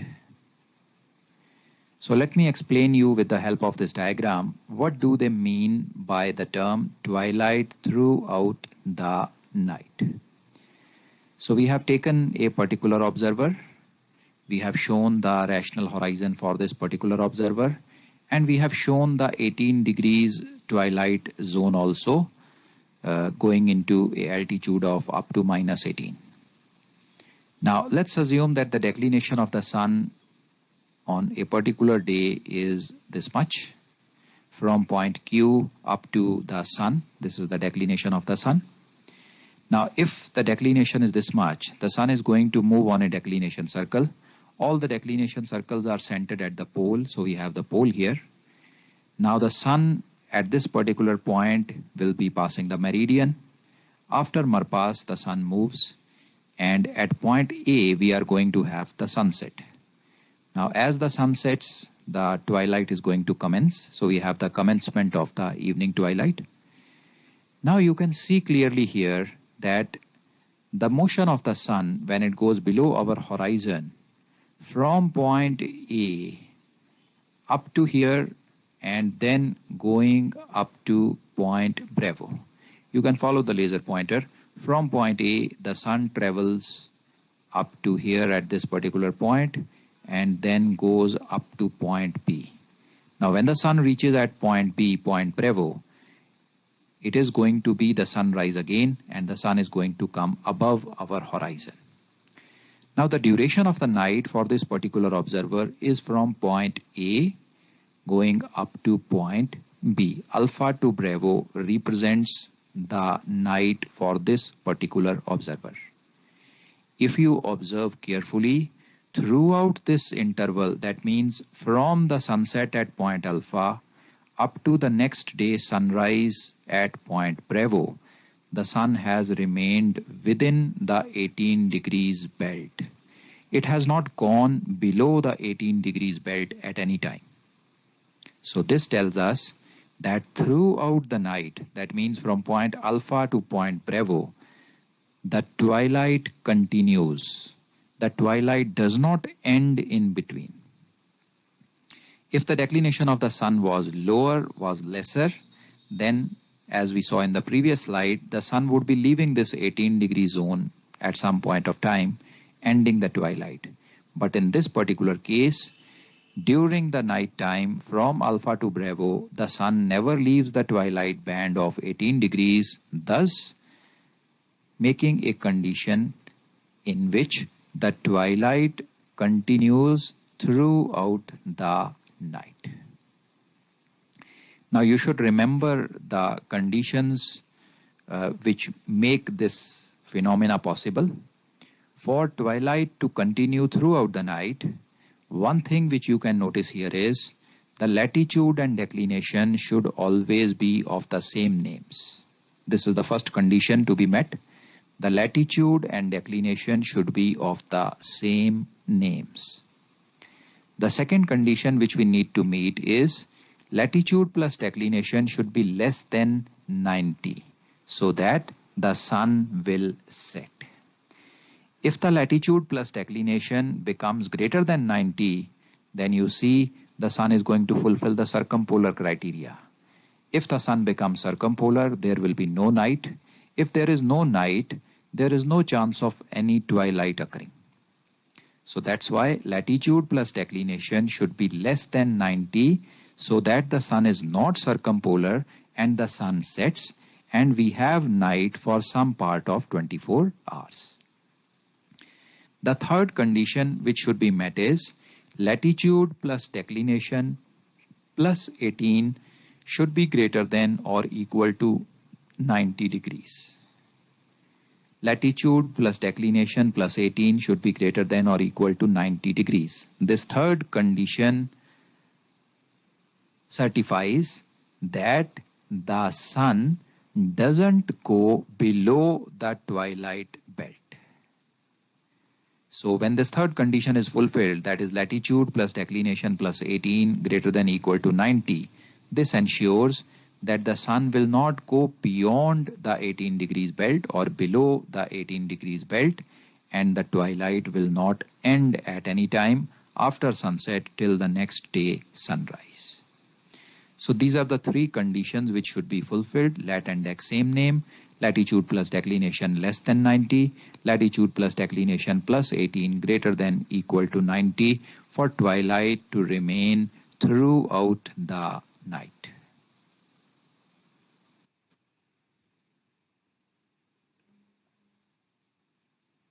So can we call this method continuous twilight, because throughout the night makes it a bit confusing? Yes, beta, you can call it as continuous twilight also. Because in the system, the night is not happening only, so better. Yeah, you can call it continuous twilight. Sir इस case में मतलब practically देखा जाए तो अंधेरा तो होगा ना सर, जब 12 to 18 डिग्रीज जब पहुंचेगा अबव सॉरी मतलब आउटसाइड द रैशनल होराइजन, तब नाइट तो होगी थोड़ी सी देर के लिए.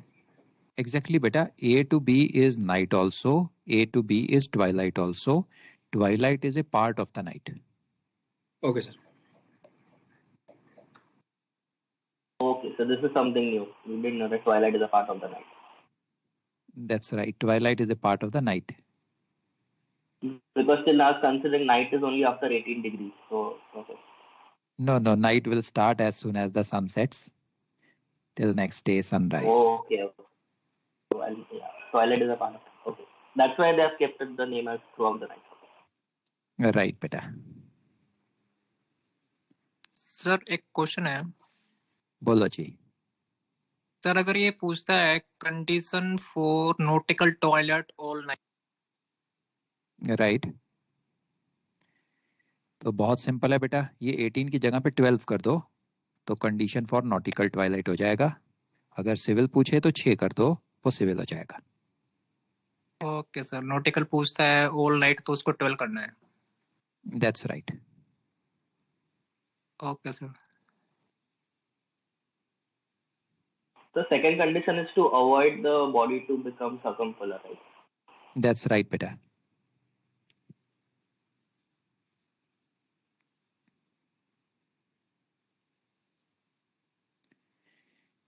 Great, beta. चलें आगे? Yes. Very good. So I'm closing this presentation and moving ahead.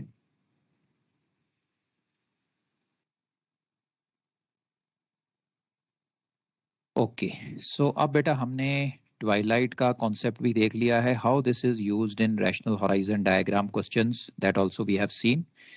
One thing now which we require more to go into the rational horizon PZX kind of questions is understanding of time definitions.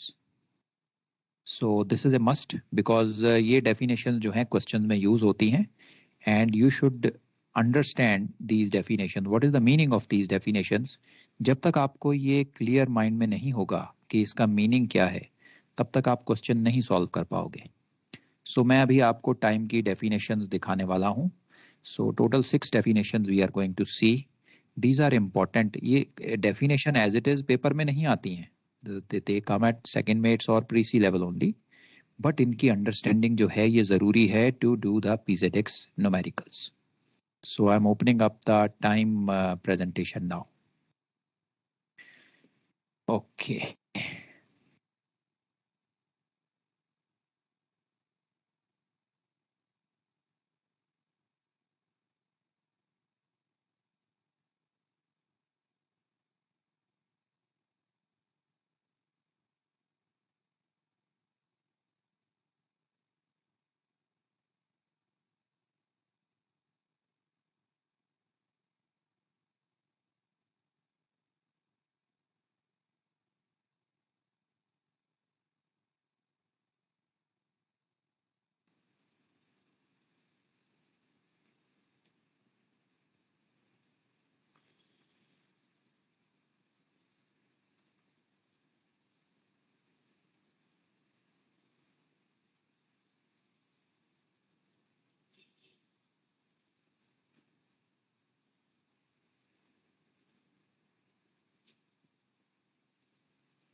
In this presentation, we are going to learn some of the concepts related to time in navigation. We have seen time being referred to as mean time or apparent time or sidereal time. We will see in this presentation what do we mean by these 3 different types of times.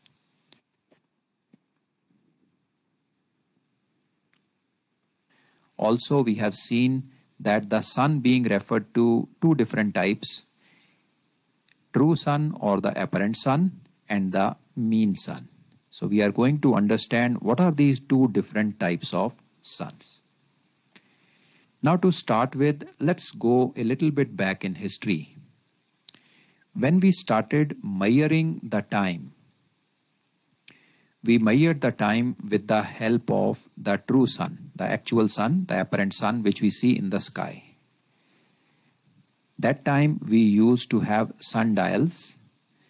The shadow of the sundial used to indicate the time on a scale. Now when we started measuring time using the sundials, we came to know that the unit of time which we measured using the sundial is not of a uniform duration. So the time as indicated by the true sun, also known as apparent sun, which was through a sundial, is not of a uniform duration. To give you an example, 1 hour of time in the month of January may not be same as 1 hour of time in the month of June. So when we observe that it is not a uniform duration, we came to know that we cannot use this reference of time as a standard unit. A standard unit should not vary. It should be of a standard duration. Now, why does the time measured by the true sun is of a non-uniform duration? How does the time keeps on changing? The duration of time keeps on changing. This is because of the elliptical shape of the Earth's orbit. The orbit of the Earth around the sun is elliptical, and when the Earth is moving in its orbit, the motion of the Earth is a non-uniform motion. It does not move with a fixed speed. The speed keeps on changing. This is as stated in the Kepler's laws of planetary motion, that all the planets orbit around the Earth in elliptical orbits, and the speed of the planet when it is moving on that elliptical orbit keeps on changing. Whenever it is closer to the sun, the linear velocity of the planet increases, and whenever it goes far away from the sun, the linear velocity of the planet in its orbit goes down. So it is basically because of this reason that the time indicated by the true sun is of a non-uniform duration. Because as the speed of the Earth keeps on changing in its orbit, the relative speed of the sun moving in the sky also changes. The second reason why the time measured with true sun is of non-uniform duration is that our measurement of time is with respect to the longitudes, with respect to the poles, and the motion of the sun is along the ecliptic. Ecliptic is inclined at an angle of 23.5 degrees approximately to the equinoctial. So this also brings in some non-uniformity. When the sun is close to the equinoctial and when the sun is at maximum declination north or south, it leads to a slight change in the duration of time. Now, we cannot therefore use the time measured by the true sun as a standard unit of time. So what was done to take care of this problem? To have a standard unit of time, astronomers have invented a mean sun, which is a fictitious body, and it is imagined to move at a uniform rate or a uniform speed along the equinoctial. This uniform speed is equal to the average or the mean rate of motion of the true sun on the ecliptic. So what we did was we invented a fictitious body known as the mean sun, and we calculated the mean speed of the sun throughout the year. For one complete full orbit, we calculated the mean speed with which the sun moves, and the mean sun was assumed to move at that particular speed only. Second thing, mean sun was assumed to move along the equinoctial and not along the ecliptic. So using this body, mean sun, we took care of both the issues, both the problems which the true sun had. One, the motion was non-uniform. So mean sun is assumed to move at a average speed or the mean speed of the sun. And secondly, it was moving on the ecliptic, inclined at an angle of approximately 23.5 degrees to the equinoctial, whereas the mean sun which we assumed that it moved on the equinoctial. Now the time which we measured with reference to the mean sun is known as the mean time. Like say for example GMT, that is Greenwich Mean Time, and it tells us that it is based on the mean sun. The time which is referred to the true sun is known as the apparent time.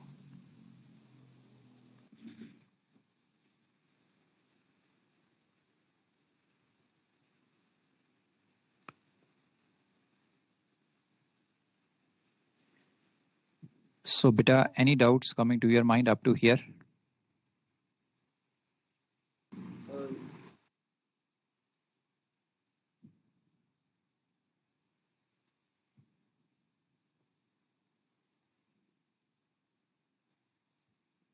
Sir, LMT is also mean sun time, sir.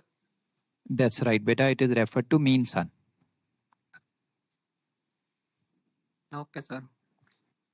Okay, great. Sir, Let watches me are show also you. inclined to mean sun only. Say again, beta. Sir, watches are also inclined to mean time, right? Mean sun. That's right, beta. That's right. Our life is basically governed by mean times, LMT, GMT. Indian Standard Time is based on GMT. So that's why it is all based on mean sun. Let me show you these times one by one. I'll show you all the definitions. Let's go.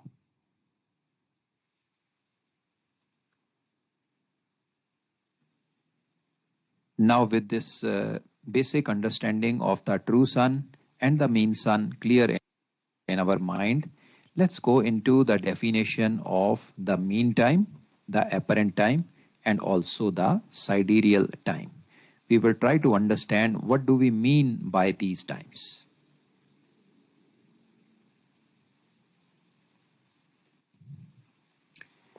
So first we go into the definition of local mean time or LMT.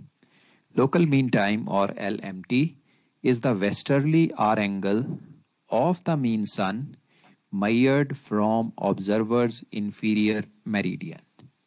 So what is this LMT? This LMT is the westerly hour angle. From where is this westerly hour angle measured? It is measured with reference to the observer's inferior meridian, and up to which point it is measured? It is measured up to the mean sun. Let's try to understand it using one diagram. Now let's assume we are looking at the Earth from top of the North Pole. You can see the Earth coming up on the screen.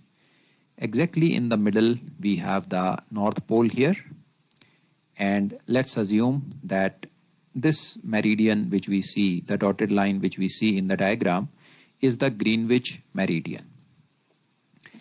Exactly opposite to it, in the opposite direction, we will have the 180 degree meridian. So 180 degree meridian also comes up on the screen. Now let's assume that we have an observer located at this particular location.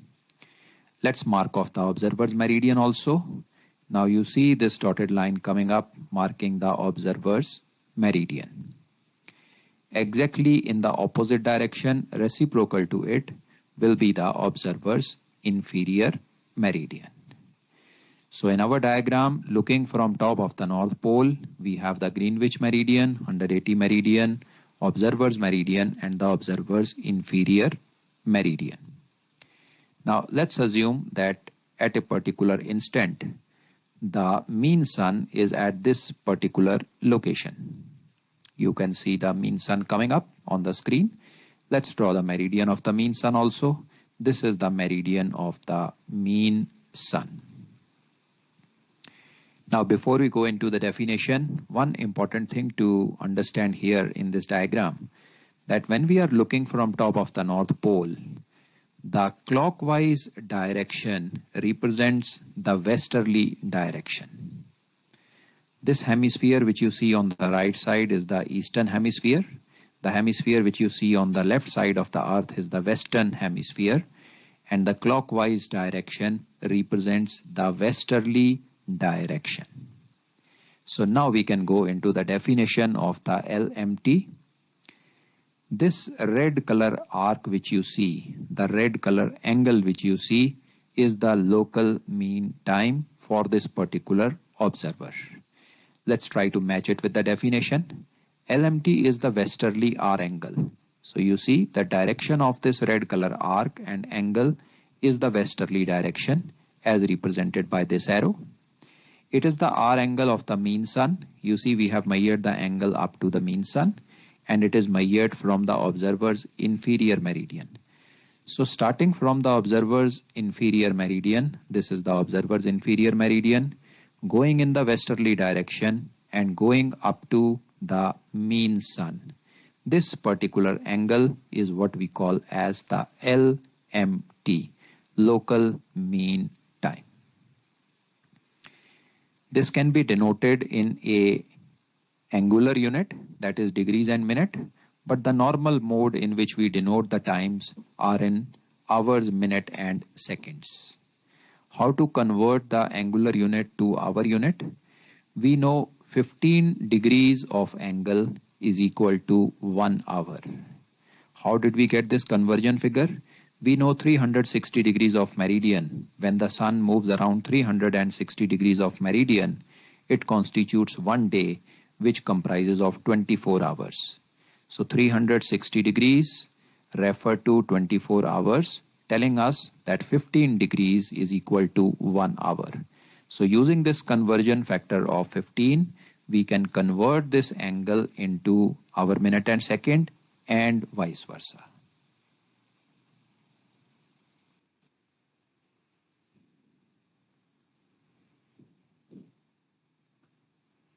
So clear, beta? Shall we move to the next definition?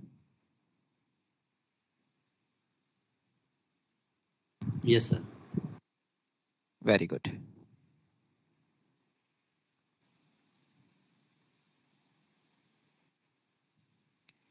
Let's now go into the definition of Greenwich Mean Time or GMT. It is very similar to LMT. GMT or Greenwich Mean Time is the westerly R angle of the mean sun measured from inferior meridian of Greenwich. Let's have the same diagram coming up on the screen. Looking at the Earth from top of the North Pole, you can see the Earth, the North Pole. We have the observer also here in the same location, and we have the Greenwich meridian, 180 degree meridian. Let's assume the mean sun at this particular location. Let's draw the meridian of the mean sun. Now GMT is referred to by this red color arc and angle. So you see GMT is the westerly R angle. You can see this angle is measured in the westerly direction. It is the angle of measured up to the mean sun. So you can see it is measured up to mean sun, and it is measured from inferior meridian of Greenwich. You see the angle is measured with reference to inferior meridian of Greenwich. So starting from inferior meridian of Greenwich, going clockwise in the westerly direction up to the mean sun, this particular angle gives us the GMT. So very similar to LMT, only thing is the reference meridian for LMT was the observer's inferior meridian, and the reference meridian for GMT is the Greenwich inferior meridian. Sir, one doubt, sir. Go ahead. Sir, in this picture for representation, which type of horizon system we are using, sir? I mean, for the measuring. Beta, we are looking at the celestial sphere, and we are looking from top of the North Pole.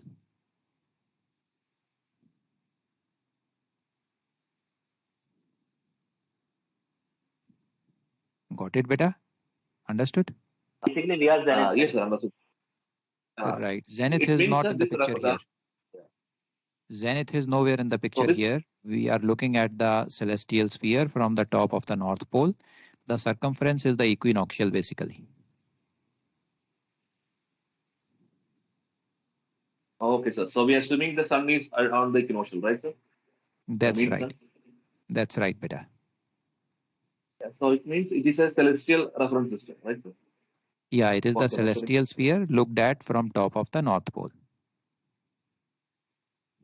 Okay, sir. Okay, let's go to the next one.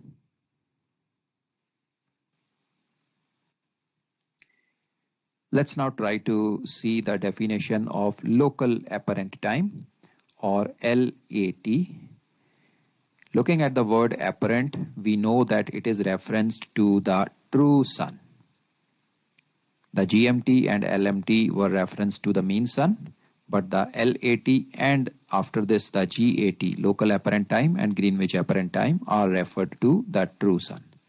So LAT is the westerly hour angle of the true sun measured from observer's inferior meridian. Let's have the same diagram which we referred to for GMT and LMT.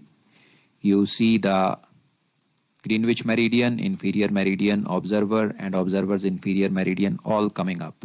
Now let's assume we have the true sun at this particular location. So we have the meridian of the true sun also. Now westerly direction is the clockwise direction. This red color angle which you see is the local apparent time. So LAT is the westerly hour angle. You see it is measured in the westerly direction of the true sun. You see it is measured up to the true sun, measured from observer's inferior meridian. The starting point or the reference is the observer's inferior meridian. So starting from the observer's inferior meridian, going in the westerly direction up to the true sun, this particular angle gives us the LAT at any particular instant for this particular observer.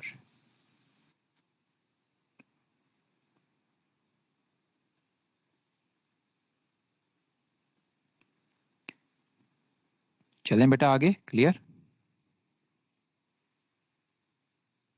Sir ये apparent का meaning क्या होता है? Apparent means sir?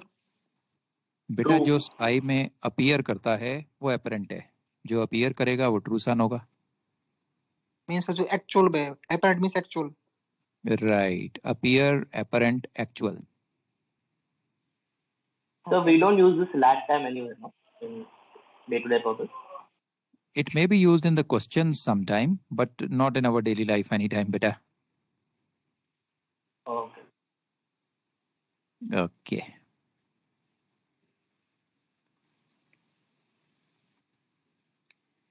Let's now see the Greenwich apparent time, or the GAT. Greenwich apparent time is the westerly hour angle of the true sun, measured from the inferior meridian of Greenwich. So we have the same diagram on the screen. We have the Greenwich meridian, its inferior meridian. We have the true sun and the true sun meridian also. We have the westerly direction shown in the diagram. Now this red color angle which you see is the GAT. It is the westerly hour angle. You see it is measured in the westerly direction of the true sun, measured up to the true sun, measured from inferior meridian of Greenwich. The reference point or the starting point is the inferior meridian of Greenwich. So starting from inferior meridian of Greenwich, going in the westerly direction up to the true sun, this particular angle is called as Greenwich apparent time, or GAT.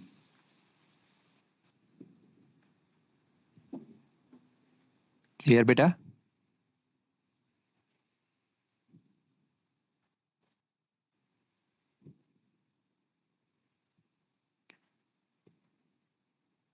Okay, so let's move forward.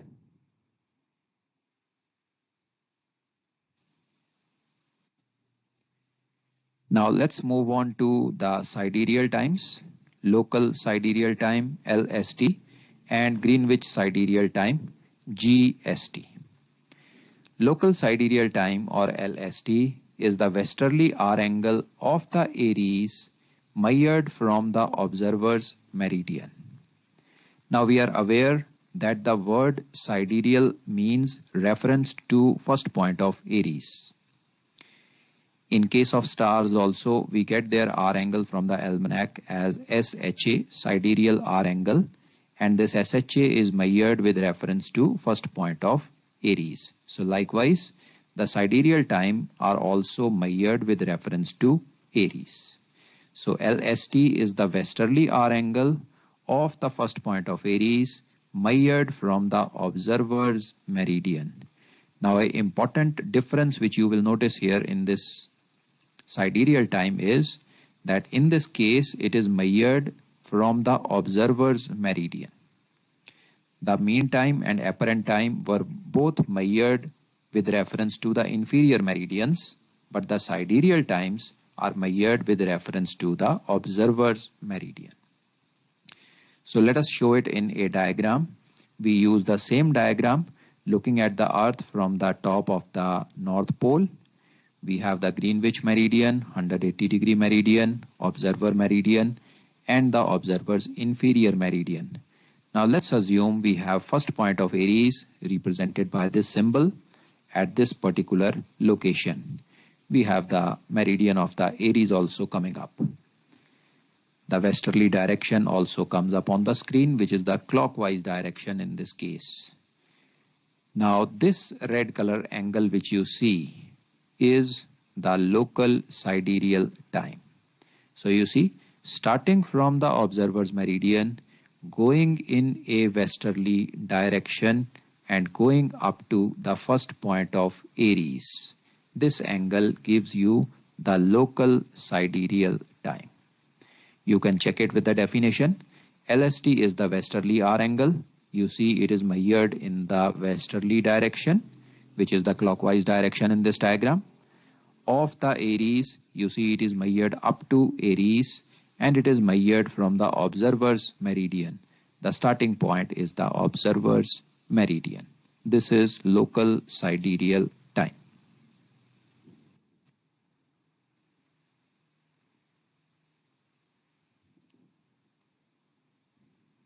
Clear, beta? Done? Sir, one doubt. Sir, how it differs from LHA Iris, sir? It seems like same, like westerly R angle from the Very good, beta. Iris. It is exactly same. If this angle is represented in degrees, angular units, it is the LHA Aries. If it is represented in R, minute and seconds, it is the LST. So LST and LHA Aries are the same. Okay. Great.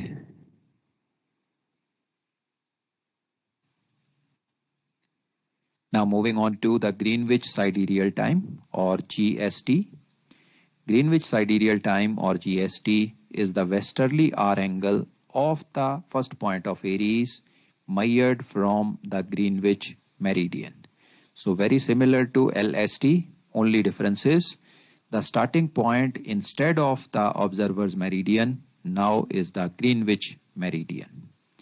So we have the same diagram coming up.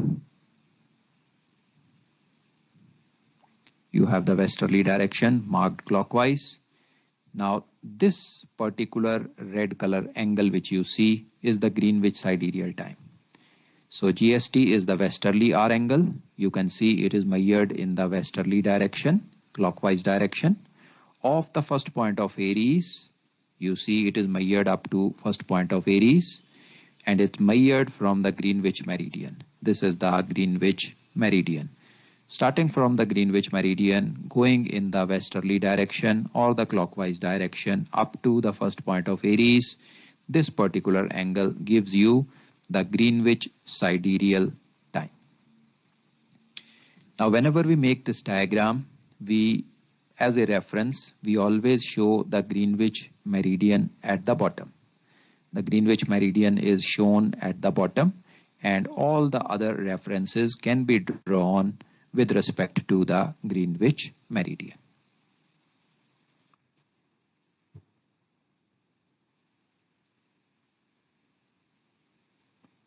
So clear बेटा, चलें आगे?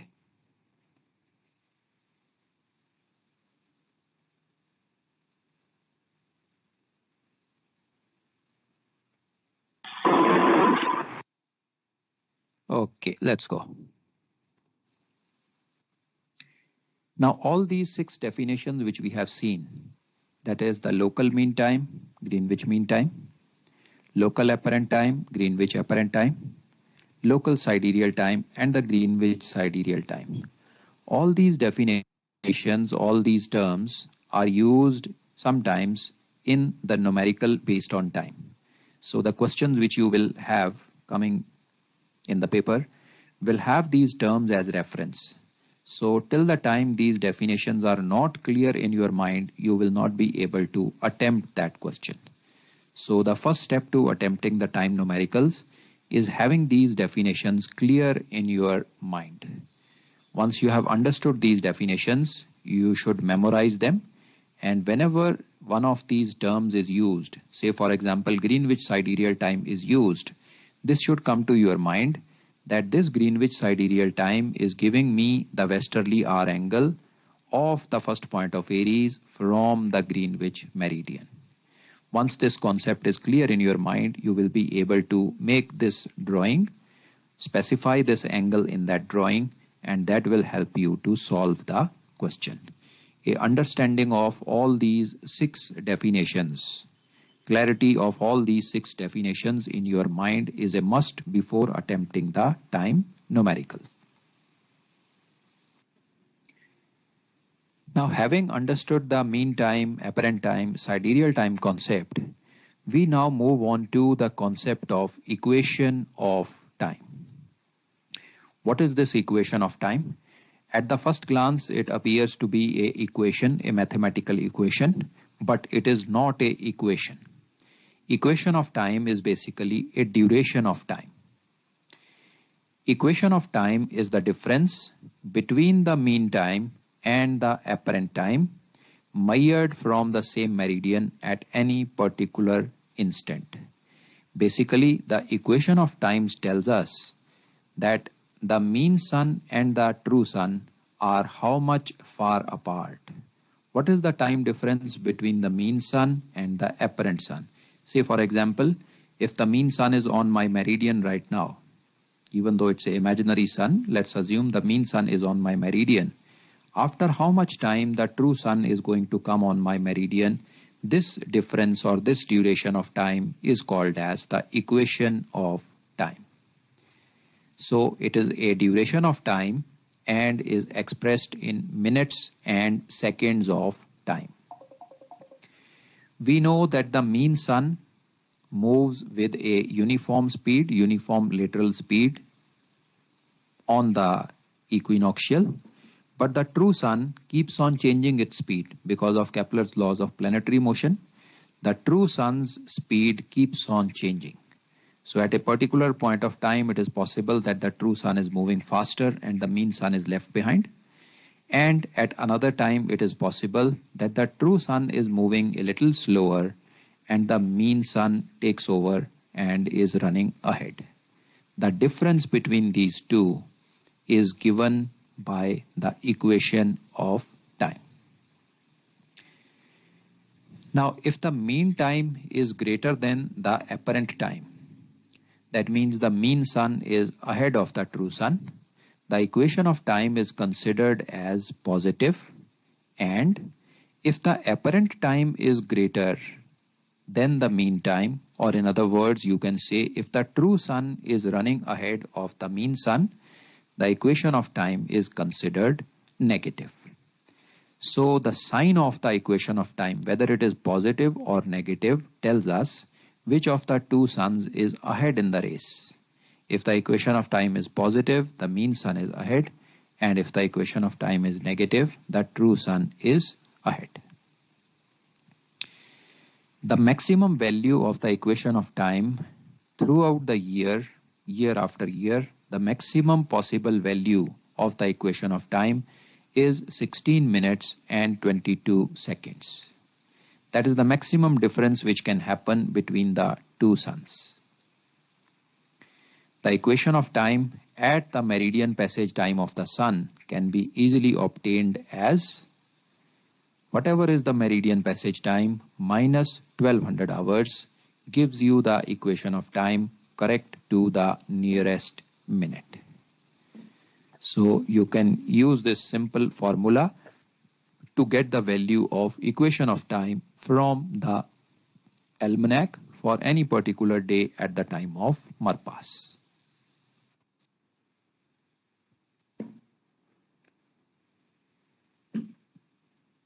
So any doubts in this beta?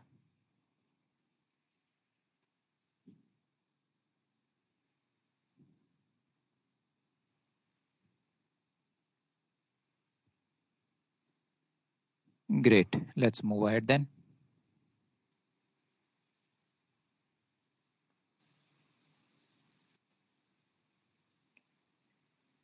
Now, for any other time of the day other than the meridian passage time, it can be obtained from the almanac as it is given on the daily page for 0000 hours and 1200 GMT hours. Like if you see at the bottom of the right side page of the almanac, under the column of the sun, you will see the value of the equation of time given for 00 hours and 12 hours at Greenwich in GMT. So you can see on this particular day, 7th day, the equation of time value at 00 hours was 11 minutes and 01 seconds. At 1200 hours, the equation of time became 10 minutes and 54 seconds. Now for any intermediate time, if you want to find the value of equation of time for any time between 00 and 1200, you can interpolate and find out what is the value of the equation of time. Equation of time is considered positive if the mean sun is ahead and is considered negative if the true sun is ahead.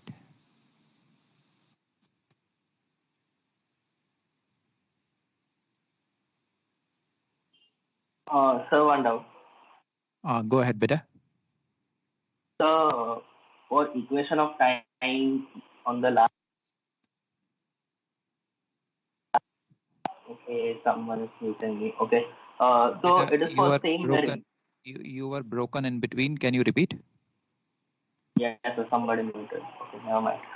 So then only for same time like LMT and this GMT, then only that can be considered for equation of time. Right?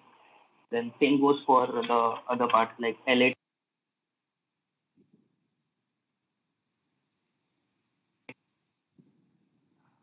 No, beta, got broken in between again. Sir कोई तो है बार बार mute कर देता, पता नहीं कौन है ये.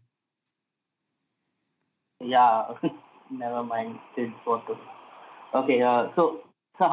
The last line measured from the same meridian at any instant. So for that line, it will be only considered the equation of time will be between LMT and GMT, right? And then LAT and GAT and LST and GST, right? That's right, beta. Difference between any of these times will give you the equation of time. Correct, sir. This was the it has to be the same meridian. Yeah, that's right, beta. Because if the meridian changes, the time also changes, na?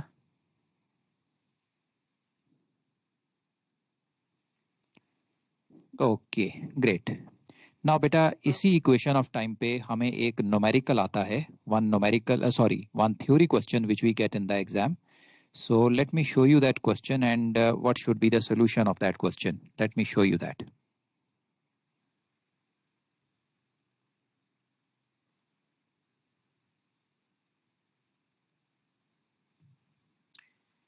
Now a question which is sometimes asked in our exams is, explain the effect of equation of time on the duration of forenoon and afternoon.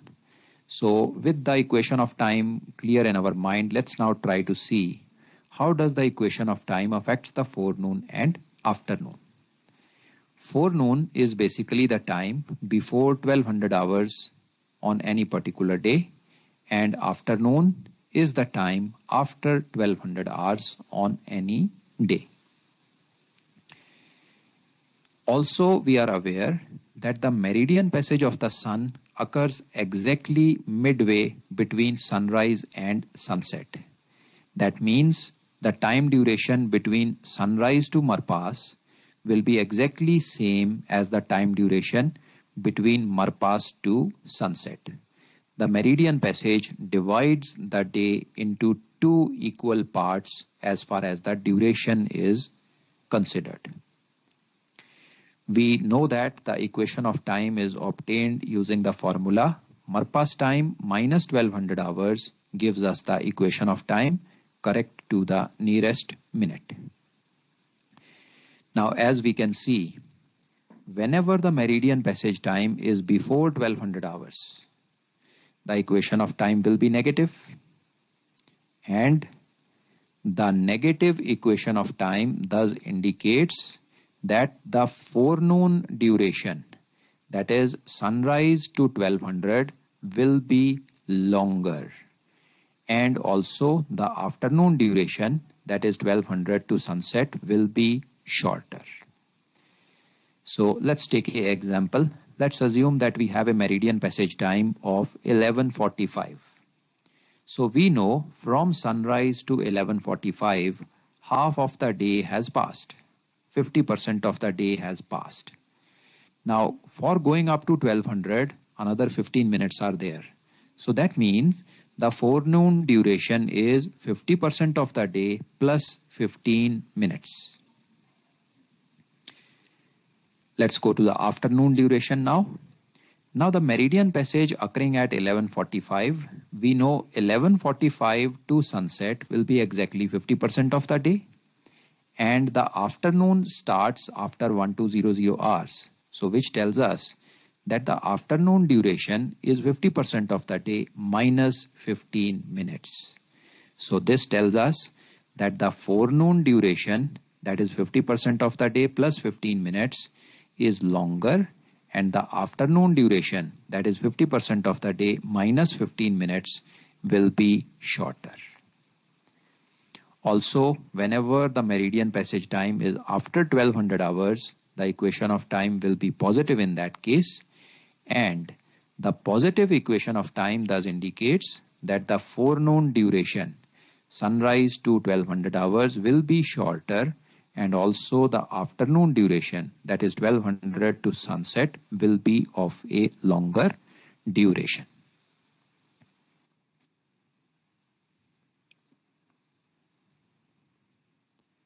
Let me explain you this by using an example. I'll show you in the next slide. Yes.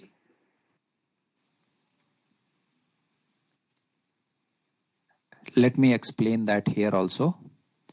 Let's assume that on a particular day, we had the meridian passage at 11:45 hours. The equation of time is given by Marpas minus 1200. So this gives us the value of equation of time as negative 15 minutes or minus 15 minutes. Also, we know that from sunrise to the meridian passage, that is 11:45, this duration will be equal to meridian passage to sunset, that is 11:45 to sunset duration, and both of these will be equal to 50% of the total duration of the day. Now we know the forenoon is the time before 1200 hours. So this forenoon time is sunrise to 11:45 plus 15 minutes. This is the forenoon time, time before 1200 hours on that particular day. Now we know sunrise to 11:45 is 50% of the day. So forenoon becomes 50% of the day plus 15 minutes. Now if you have a look at the afternoon time, which means after 1200 hours, this is basically 11:45 to sunset time minus 15 minutes, because we are starting afternoon at 1200. So 11:45 to sunset minus 15 minutes. 11:45 to sunset, Marpas to sunset is 50% of the day and minus 15 minutes. So you can clearly see the forenoon is of the longer duration and the afternoon is of the shorter duration. Thus, as we discussed in the last slide, negative equation of time indicates the forenoon duration, sunrise to 1200, will be longer as in this case, and also the afternoon duration 1200 to sunset will be shorter as in this case. And the vice versa is also true. Positive EOT indicates forenoon duration will be shorter and the afternoon duration will be longer. So hope clear now, beta? So except for equinox, right?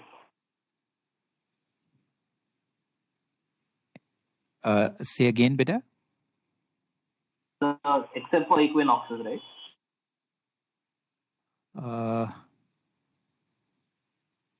What has equinox got to do with this, beta? So because their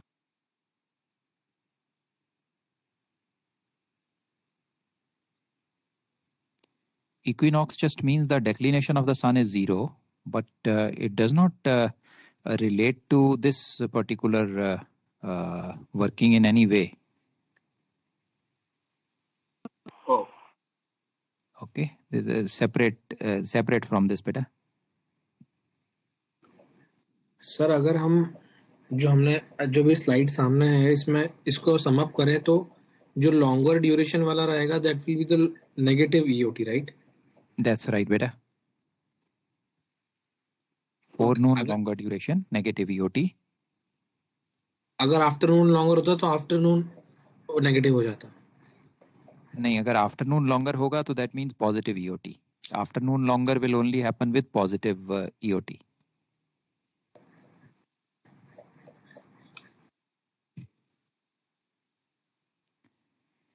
okay अब बेटा इसका practical significance 0 है। ये मैंने सिर्फ इसलिए आपको दिखाया क्योंकि ये क्वेश्चन जो है ये कई बार हमारे पेपर में आया हुआ है। So if it comes in the paper at least you know what is to be written there, otherwise practically this is of no use at all. Okay sir practically देखें तो ये फोरनून वाला सॉर्टर होना चाहिए ना। लाइक अगर sunrise 6 o'clock होता है एंड 11:45 हमारे पास हो रहा है तो 11 hours and 45 minutes, so this is 50% of the day। तो उसके बाद फिर hold on forenoon and afternoon is not decided by Marpas. Forenoon and afternoon is decided by 1200 hours. Before 1200 hours we call it forenoon, and after 1200 hours we call it afternoon. Yes sir. Okay, so उसी का effect ये पूछ रहे हैं, what will be the effect on forenoon and afternoon duration on equation, what will be the effect of equation of time on forenoon and afternoon duration, right? मरपास से पहले और मरपास के बाद में तो बेटा हमेशा ही ड्यूरेशन सेम रहेगी, इक्वेशन ऑफ टाइम कुछ भी हो। Sunrise to mer pass and mer pass to sunset the duration will always remain same. Okay okay sir, okay effect on okay all right, so I am closing this out now बेटा, we are done with equation of time. Okay. Okay, all right. Great beta. So आज का जो हमारा target था that we have achieved.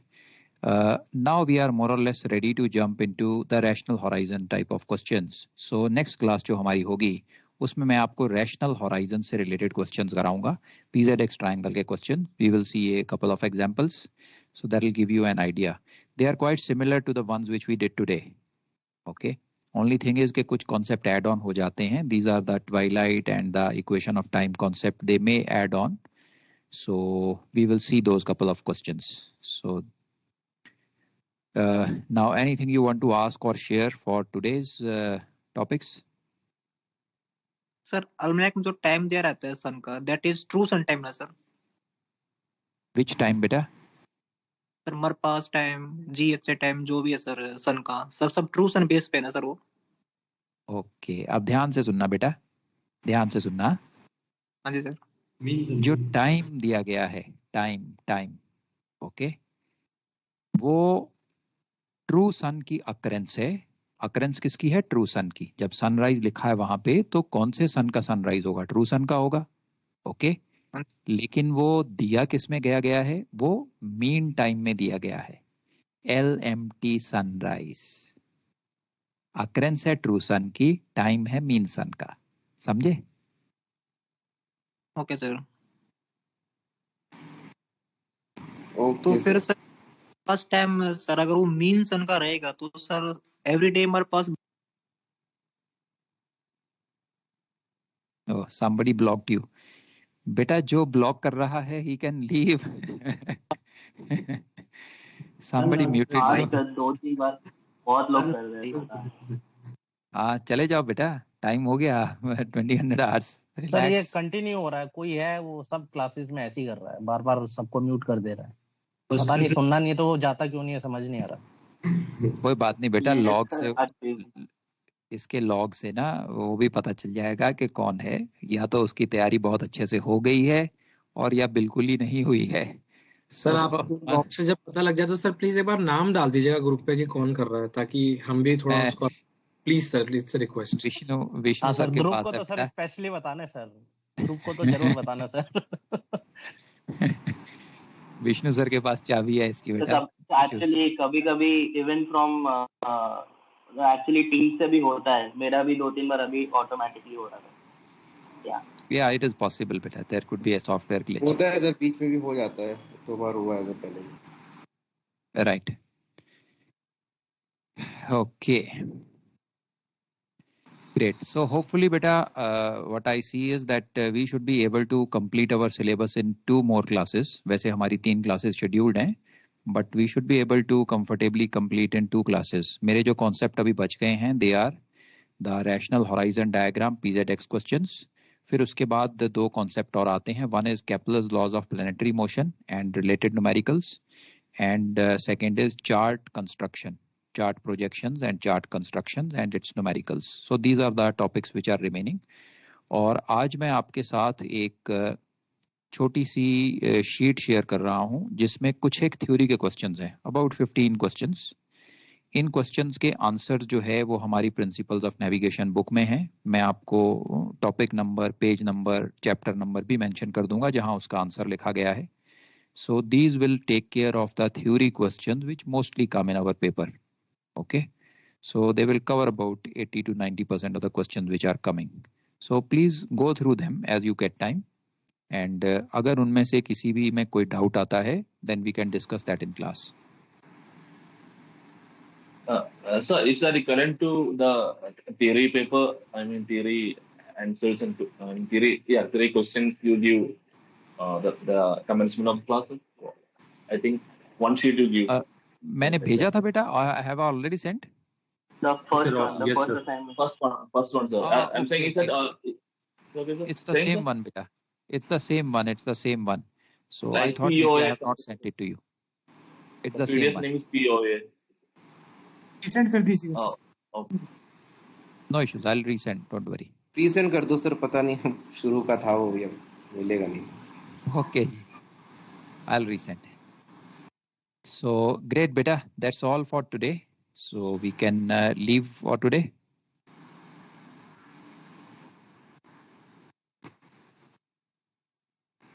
No beta. No, not for today.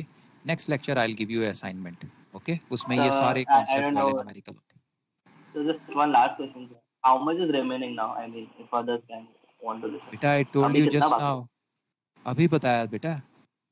मैंने classes भी बता दी कि मुझे 2 क्लासेस और चाहिए होंगी और टॉपिक भी बता दिए. One is rational horizon diagram PZX, second is Kepler's laws of planetary motion, third is chart construction. That's all. Sir, if you I make guess I'm the last maximum as brighter than other stars, वाला question आता है ना sir, how many times the body is brighter than the other one, this type से. Don't worry, we will do that. I will tell you. वो stellar magnitude के numericals हैं. I do stellar magnitude. Don't worry. Sir एक वो भी आते हैं distance from sun earth Jupiter से, वो डिस्टेंस पूछते हैं सर. भाई मुझे कंप्लीट कर लेने दो पहले. ये जितने सवाल बोल रहे हो ये सारे करने हैं हमने. केपलर्स लॉज में आएंगे ये. Sir, relax. Sir, this great circle sailing mein, there was this one question which we left out. We discussed in class that you will be doing it as part of circumpolar body. वो एक अलग से formula आता था, तो उस time आपने बोला था कि we'll discuss it during circumpolar body. I don't know, my internet connections were bad a couple of times. Was it discussed already or we still have to discuss it? No issues beta. Just send that question on the WhatsApp group. Let me see. Right. Okay.